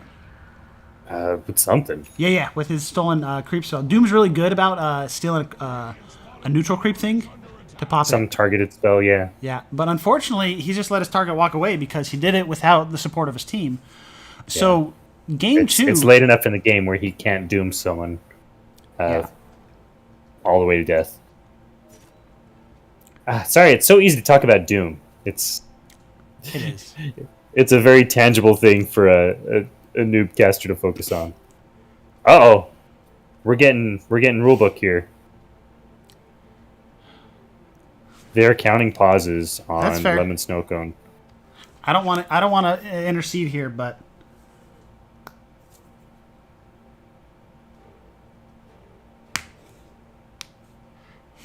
Game auto pauses after DC. Is that a new thing? I don't know. I would have to. I don't want to look into the rule books on this league stuff. I rely on my captain to handle that stuff. Yeah, I don't want that don't rely on responsibility. casters for rules. Yeah. But on the one hand, I think, oh, come on, guys. But on the other hand, I think, well, 3 games. It's already late night.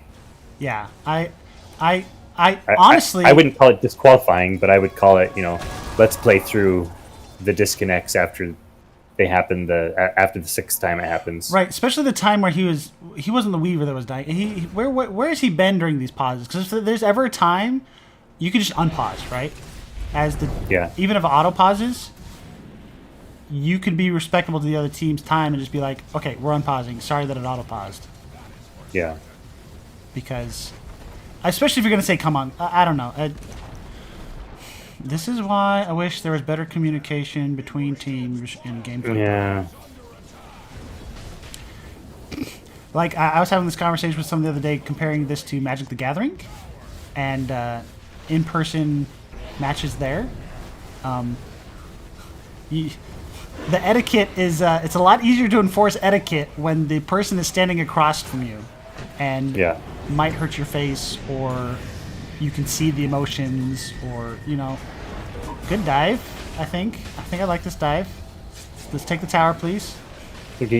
He's allowing Night Stalker to dive with a BKB and an ultimate, not diving himself. Not Arch. Yeah. Although Arch going to need a Sunder here. He got memed. Sundered, that's good. Did Weaver... Shoot, whose ultimate was that? I think I saw a time lapse, right? Yeah. I don't know if it was used on himself or someone else because he's got the Ags. They did get a death on... We got buybacks. Night Stalker is dead. Arch did not pop BKB. He's not pop BKB yet? I'm sorry, Aegis. Aegis, okay. He has no BKB. You had me looking for things. Oh, they will catch him, though. Arch living on low life. Coming back with a second life. He should be able to finish people off. If they can get this Spectre on dieback... Chase him, Arch! Chase him! He is chasing. He's super slow, Don't chase him too far. I don't know if there's a good fight anymore, guys. Uh-oh. Cream coming in. Comfort heroes. He's dead on... no. I can't tell if he's going to live through Doom. Nope. Who just died on Doom? Oh, Arch? Yeah. I was watching the Cream chase. So this is one side effect of this lineup, this splitty lineup, is you don't have any stability, and when you start having to retreat on these fights, none of your team is saving you, right? You don't have any healers, you don't have any stunners. You got a couple stunners, but Weaver doesn't stun, and Hoodwink is very unreliable, right? Yeah. Night Stalker's just got the silence.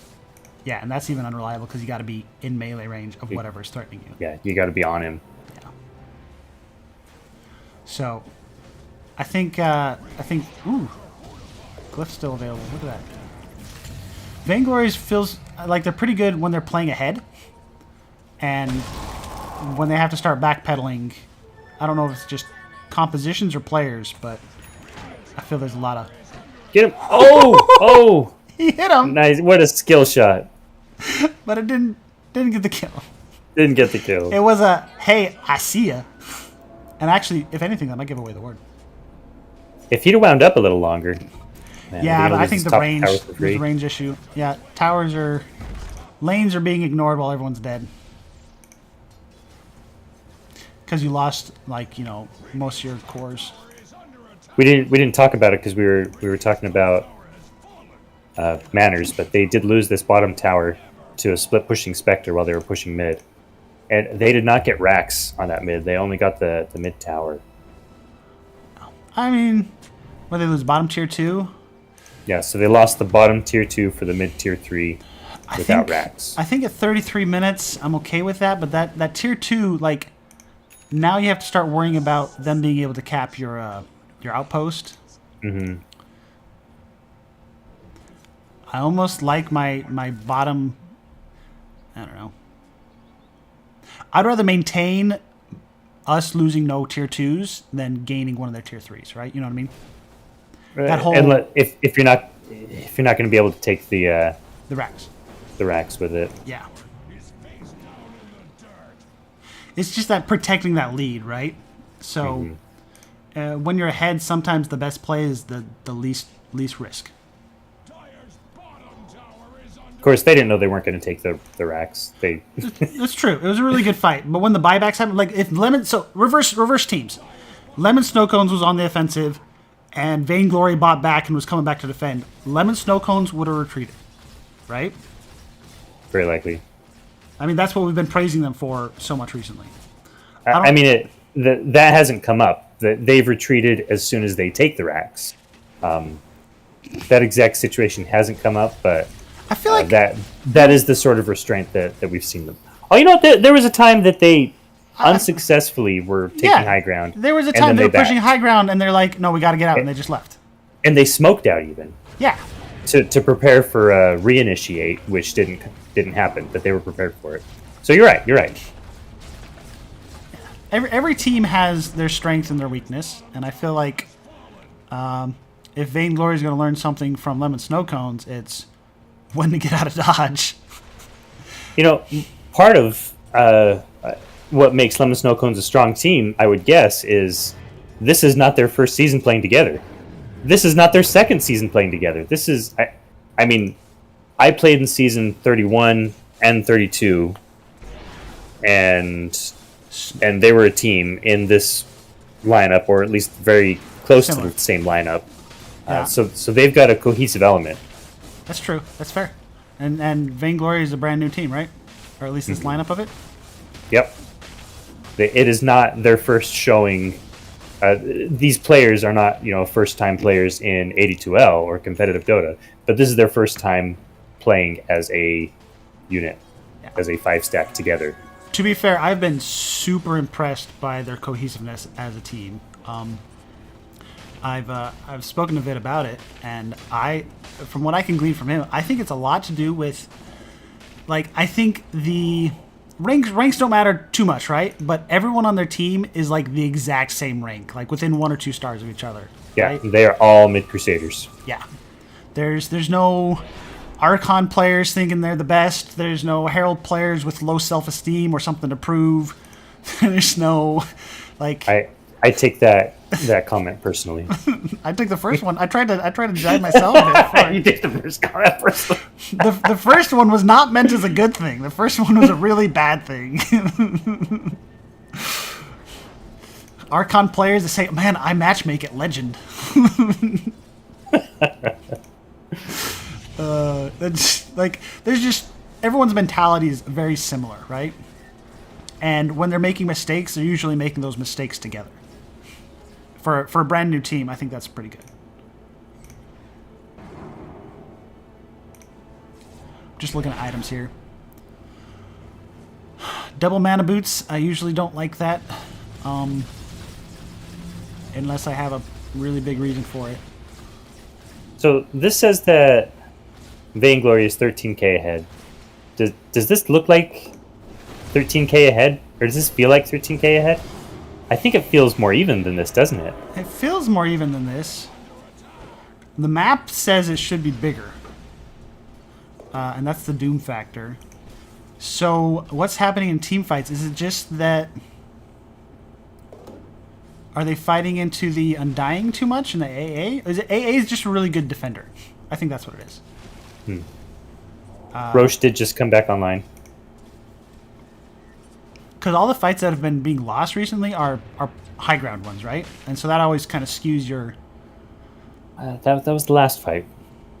Right, but the ones that have been lost by Vainglory. Because anytime Dire comes out of their base, they've been picked off a couple times, right? They tried to take this mid-tier 1, and they lost a body for it, right? Mm-hmm. I don't know. I may be out here. It's late. Don't mind me. Well, I'm agreeing with you. I'm not disagreeing. you and I are allowed to make mistakes. I don't. A mistake on the part of one of these guys can mean GG. Yeah. Our stress level is so much lower than theirs. Man, there have been some Dota nights I leave the game like my heart is racing, my adrenaline's going, my body's jittering. Like I know, right? You're so drained, but you know you're not getting to sleep for like another hour at least. yeah. You know, one thing that this lead has done is the like you said, that the map is collapsed into Dire being turtled, and that's what let them immediately take that Roche as soon as it was up, uncontested. You know, one man jumps into Roche and just takes it. Right, and I think a lot of that the Radiant lineup also kind of enforces that you don't want to leave home mentality, right? Yeah, you do, and you get picked off. Yeah. All right, here comes the I think the game-ending fight, maybe.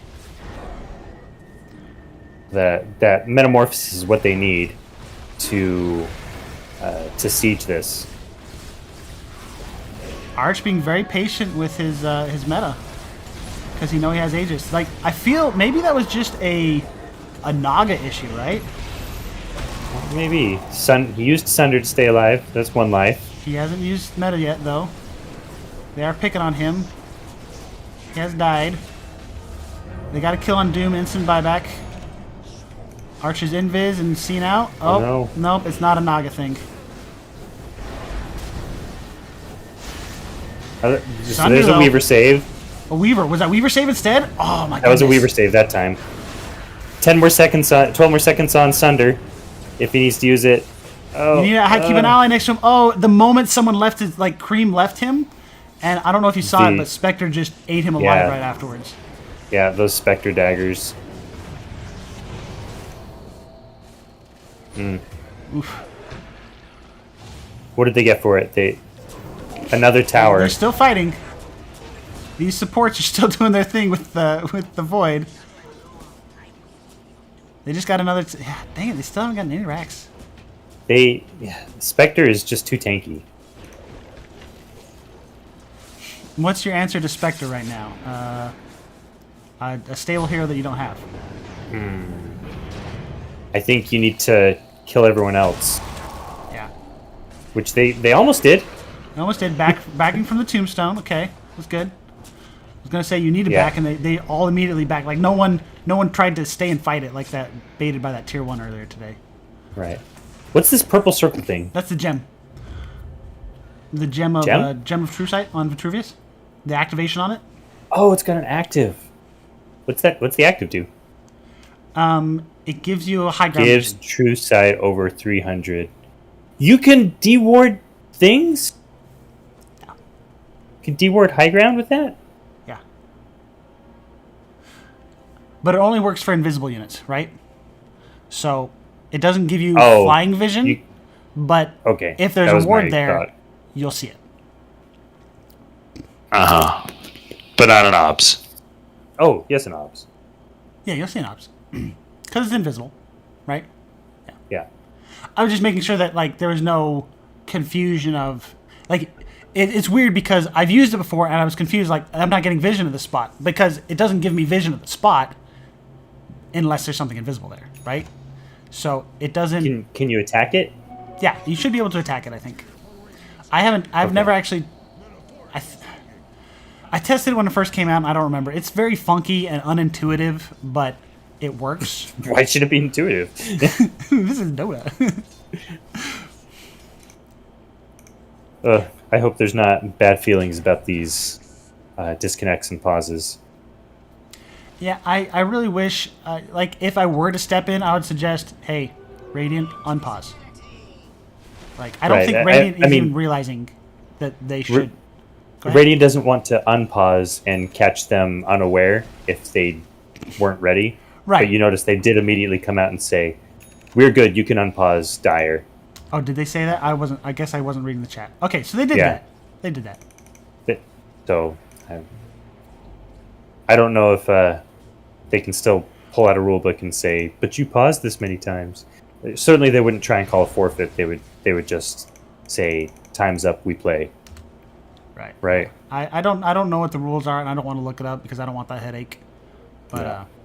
I feel like no matter what happens, that last pause, they did the right thing and said, "Go ahead." Like it's a new territory. Like it's amateur Dota League. We don't know how to deal with this situation. It's not come up before. But I feel that maybe some minor missteps in communication earlier between the teams, but for the most part, like both teams are handling it well. Like Lemon Snow Cones is like, "We don't like this. Please stop," and Vainglory is like, "We don't like it either. We're sorry." You know what I mean? Like, Yeah. I don't know. So it looks like the way that Vainglory is going to win this is just by attrition. They've got the map sealed off. They've waiting out Roche again. They've increased their lead to 23K. I would like to see someone else pick up farm other than Terrorblade. Yeah. Because he's 6 slotted soon, right? He's got the Satanic queued up and he's just waiting to save for buyback? Because he can buy Satanic right now. Yeah. Sorry, this is me supplementing you, not interrupting you. So, I mean, they can win by attrition, but also they can't lose one of these high ground fights because then, without buyback, I should say. Yeah. If they keep buyback, then they're all right. But they can't keep crashing unsuccessfully against high ground. They need to take this gold lead and So back be able to win a fight with it. grade school, we had to memorize a poem every month and recite it. And one of the things we learned is that if you screw up, you're supposed to just keep going and not stop at a certain point to restart. Otherwise, you'll create a mental break there, right? And in Dota, you can't... Normally, if you push high ground, you either lose or win, right? And the problem with Dota is we don't have much experience pushing these high grounds on these really even teams, right? In a pub, like, you push high ground, one team wins, game's over. Like, it's very hard to practice it, right? It's the very last part of a match. You've either lost the match for some other reason before or after, right? So I don't think either team has enough experience in this situation to make... Like, I know I don't. Like, you know what I mean? Yeah. I'm thinking, what am I doing for both teams? If I'm Radiant, I think I pop meta and just siege one of the towers and then back up if they defend. But if they defend, then I'm back to where I was before, right? I'm not sure Terrorblade used meta in that last high ground fight. He used it, you're but right. he saved it after Aegis. So, Arch, stop picking up Aegis. It's making you do bad plays. I think he's got to pop it at the beginning of the fight and use Dragonlance and just knock these buildings out. Yeah, I think that, but... Let his other team soak up damage and let him carry, I But on the guess. flip side, if you pop meta and then die and res with Aegis, you don't have meta, right? So that was... Well, does meta save you? I think... Doesn't meta just let you attack with the range? I mean, it's not like BKB that you save for after Aegis. I agree. I Right? think that's the Why would correct you- if decision. If you're being CC'd, meta's not going to save you. But I feel like that's the reason behind it. Like, whether or That's not what it's he's the doing. right reason, it's the reason. And everyone just does what they think is best. And Arch thinks right now the best thing to do is save meta for after Aegis deaths or after the enemy team commits to a fight. Because Arch feels that if he commits meta and doesn't get anything out of it, then suddenly he doesn't feel like he can contribute to the fight anymore. Right? Well, if you play an hour-long Dota game and don't get anything out of it, I think that's kind of bad too. I mean, I'm going to armchair this as a caster who's not just barely played 3 games of Dota and stressed to the wire and say, that's the wrong choice. Also, I think you're getting a little tired and hangry. You think I'm hangry? Just think how these players feel. I know, right? They're the ones actually playing. So when we do these casting, I have to turn off my heater to make sure it doesn't make too much noise. So I'm shivering because we've been going for too long. I mean, I had to put on pants in between rounds because my legs were getting cold. I mean, I should be. Did you not get a blanket or I should have. something fuzzy on your legs? It's probably the right call, but I don't make good decisions regularly, so Well, why should I make them now? this is Dota. We don't make good decisions. You're right. That I don't know if I can. I can't argue. You make very valid points. Spectre is out of base, doing a little bit of push, and I don't think Radiant knows where Spectre is, so I think they're okay. Well, also Spectre has Trickster's Cloak, so it's a lot easier for her to juke into the trees here. They don't. But they don't have. Yeah, they have treads. They also still have a Quelling Blade, which boggles my mind. Yeah, Like, I'd upgrade that to a Windlace if I'm not going to get a real item. You know what I mean? Maybe it's for the Hoodwink counterplay, but I just... So Ziggy picked up Ag Scepter for this Spectre. Who's... Seems legit, because you just Ag... Because isn't that like a mini Blink? What does it do? It's like Haunt, but only on one hero. Right, but you have to have Vision of the hero to cast it on them, right? Correct. So I mean, so it's like a chase down. For me, I use it as a.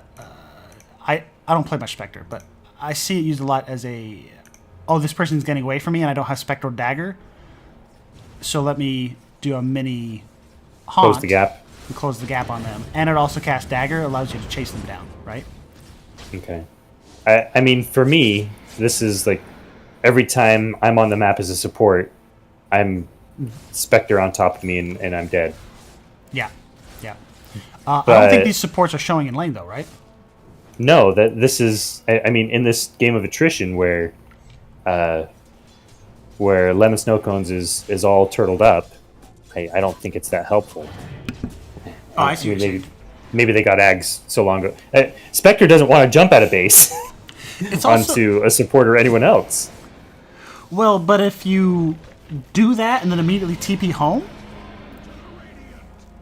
yeah, I don't know. I see what you're saying. Like it's like maybe on this Night Stalker who's by themselves, who's just attacking creeps, or so you'd rather see like a heart or something. Like what would you rather see instead of the axe? I mean, yeah, they're super tanky, so a heart would work. Radiance, maybe. Yeah, they've been so long surviving in every fight. The Radiance would certainly get its value.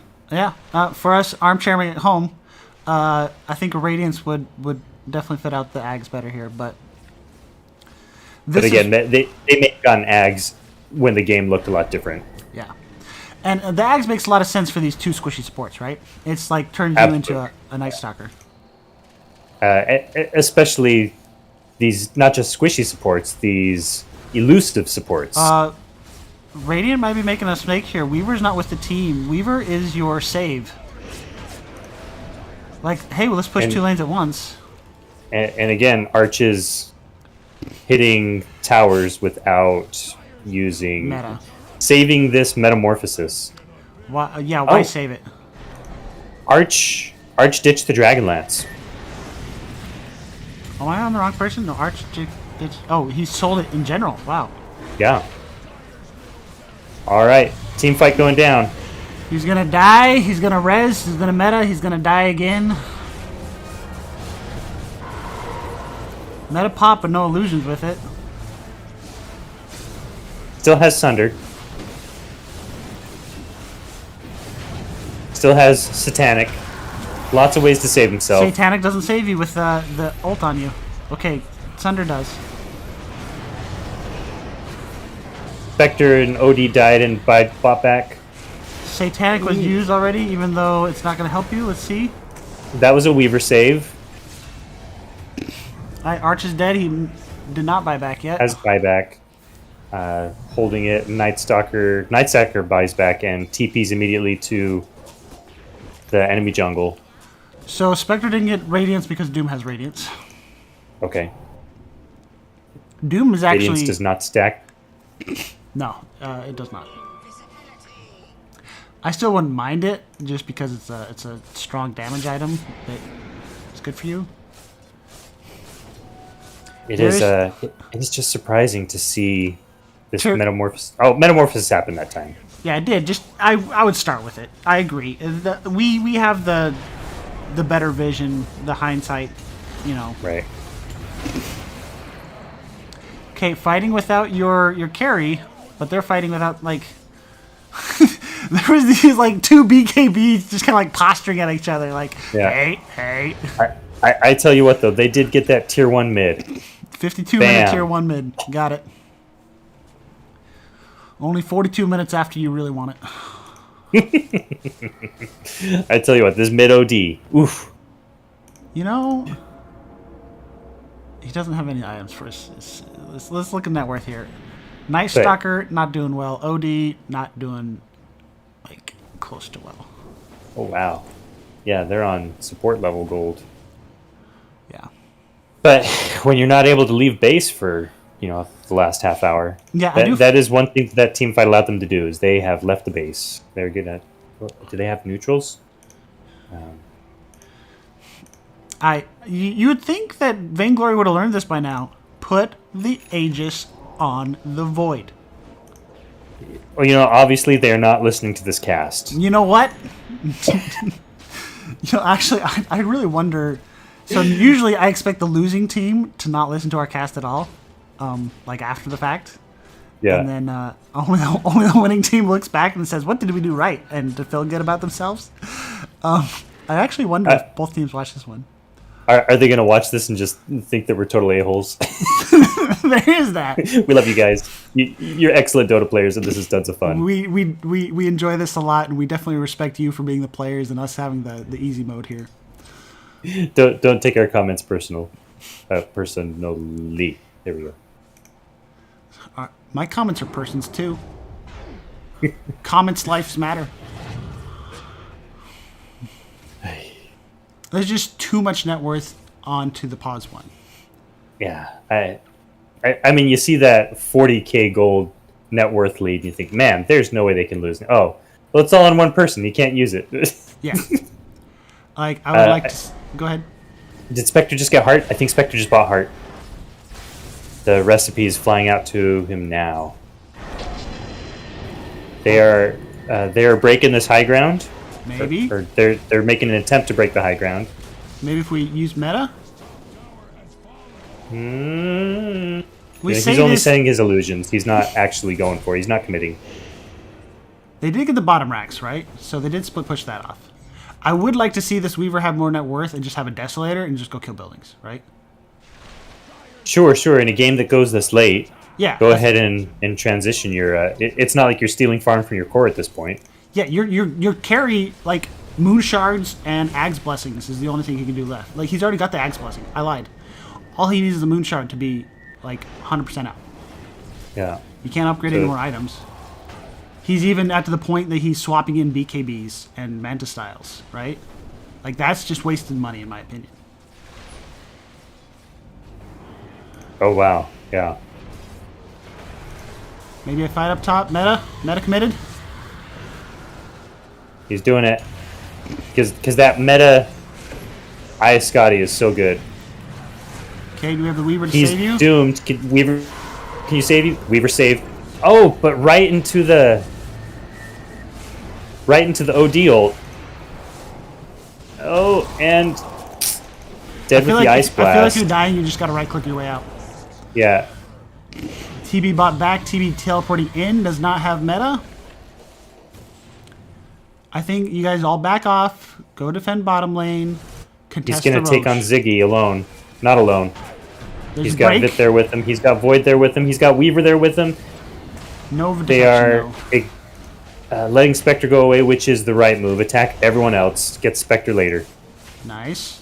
Good stuns. Is Night Stalker even going to live, though? Because this Desolate... The problem is Spectre scales so much better than Terrorblade. Also, your illusions don't count as bodies near you. You got to stand next to No, bodies. you need heroes. Megas? Do I hear Megas? There's a glyph. I would like to see Megas, guys. Because then we have a higher chance of winning this game in the next 20 minutes. No, they want tier 5 items. You know, I actually enjoy tier 5s a lot. Now that they're upgraded. Like, I want tier 5s to be even stronger than they are. Like, Mega bonkers. Yeah. You made it to an hour-long game. You deserve something fun. Yeah. Like, imagine if there's a game mode or a version of items that said, like, you now have Spectre ult. Wait, what? Can you imagine putting Haunt on, like, a Terrorblade? Or, what's That that? Satanic down. Satanic used to get another life on this. We need more break on this Spectre here. Yeah. Maybe bot a Silver Edge on one of these heroes? Alright. Is that GG? Spectre's dead for 120. I don't see a recovery. No. Good games. It's definitely respect that it's hard to pressure high ground when the enemy team's defending it so well. Like, the problem is when you're the team defending and the enemy team's not finishing you, it's your own fault because you're defending so well, right? Like, they're so scared to come up and fight, and like you're stuck that your only way to victory is for them to lose a high ground push. So they're not going to take that road to victory. Like, they're not going to high ground push, right? Yeah. Yeah. All right, let's see this graph. Okay. It's about what we would expect. It did not dip much back. No. So this 35-minute spike and dip, that must have been the first failed high ground push. All right, let me. Link Inc. See, Have we heard any words from LSC? They're not feeling too embittered about the disconnects, are they? I don't know.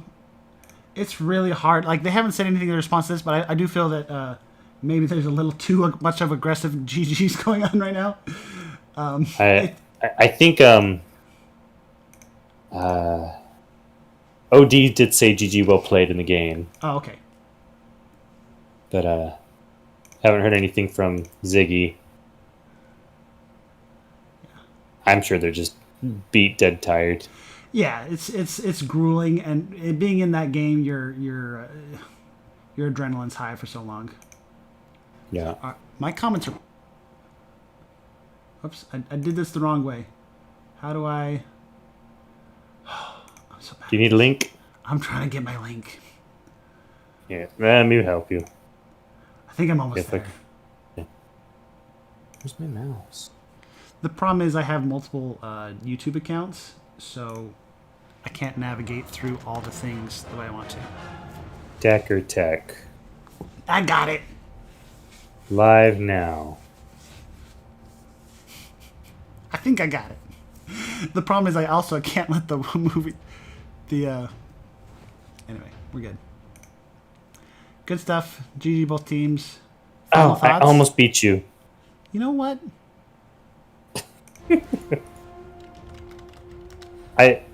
In the little bit of the stream that I just listened to, I'm not echoey, so that's nice. Yeah, no, it was pretty good. It was nice. I did check it, like I said, after game 2 and realized there was going to be a game 3. I was like, oh, maybe I should make sure that we... It was fun. Is Vid around? Does Vid want to come talk to us for a minute? Are we doing after game interviews? Sure.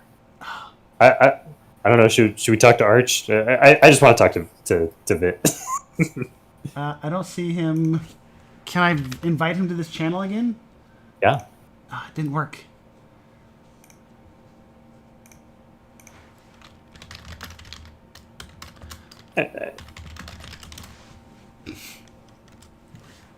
Interview.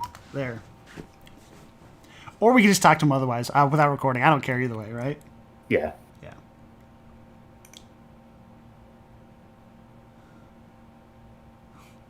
I wouldn't know what to ask. I don't know how to make this professional. We're not professionals here, but we're learning to be good at this. Ask them how they felt the games went. Ask them about the drafts. Ask him how he felt his Monkey King was. What did he feel was the lesson learned from the... was it game 1 they lost? Yeah, game 1. Yeah. Ask them... how did they change their drafts? Sorry, I, Lemons.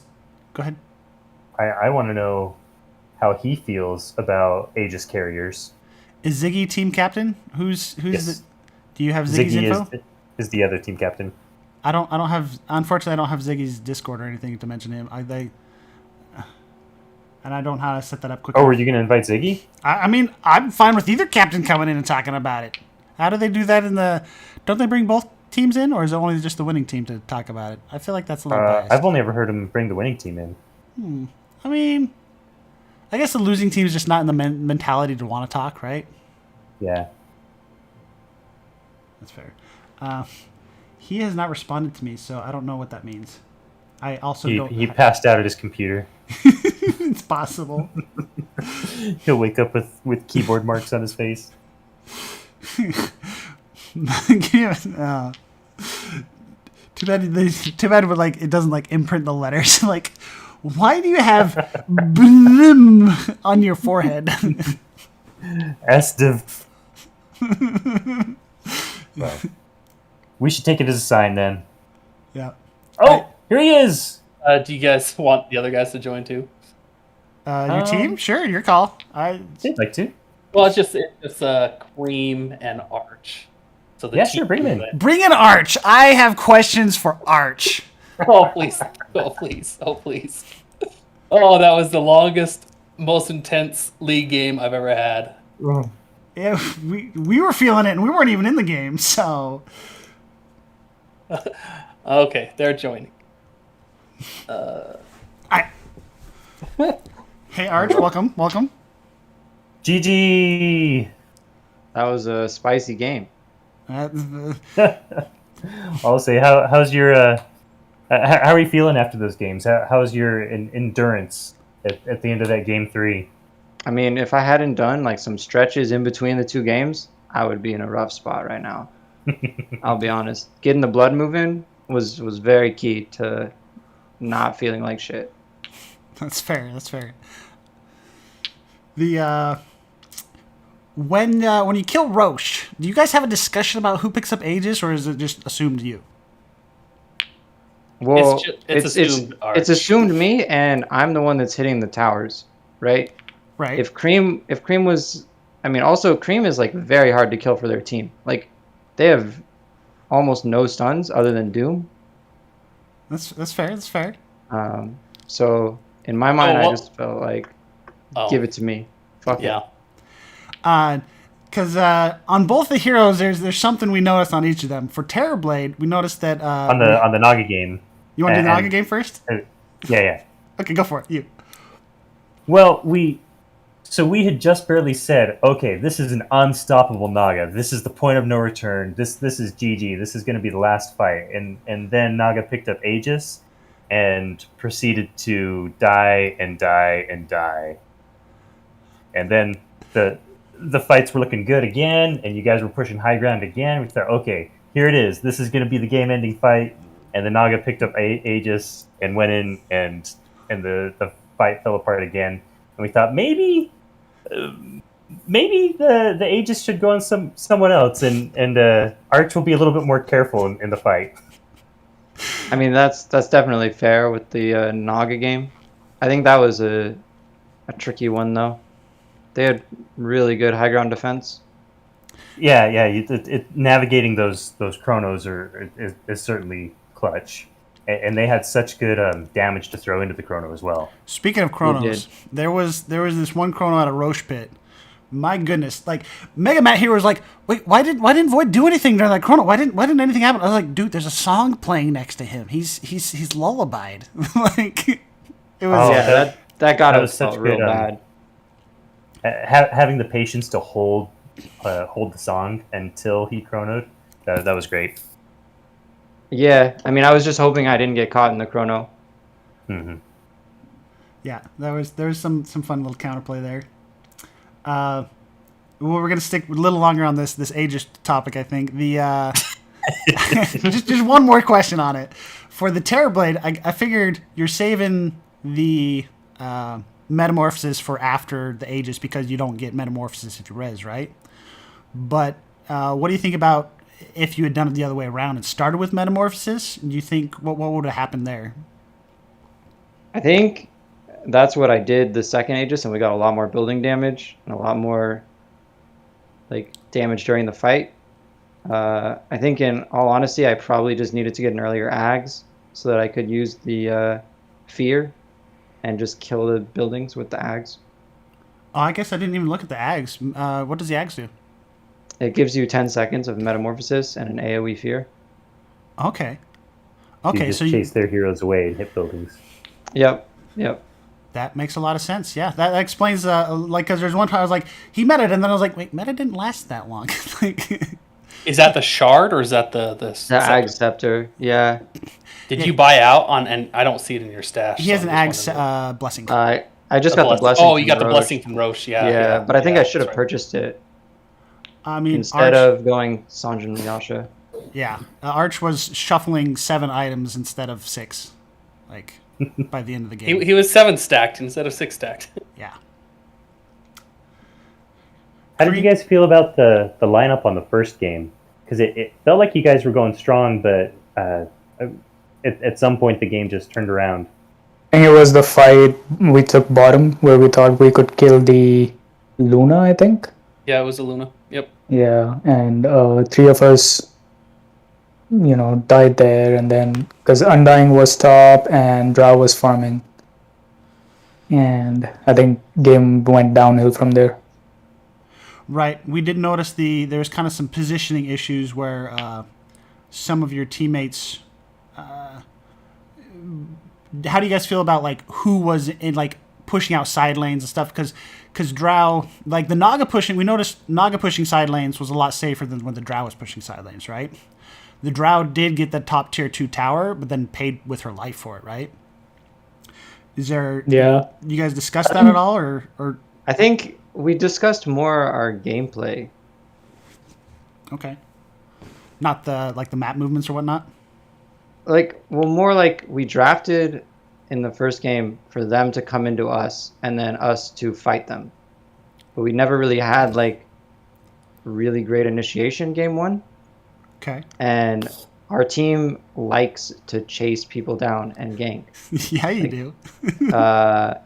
And so we just felt like our draft sort of was very anti-synergistic with our play styles. Okay. Yeah, we like to play Street Fighter in Dota. Exactly. We did Like- have a long conversation about it, or a good conversation about it, and changed it between 1 and 2 and 3.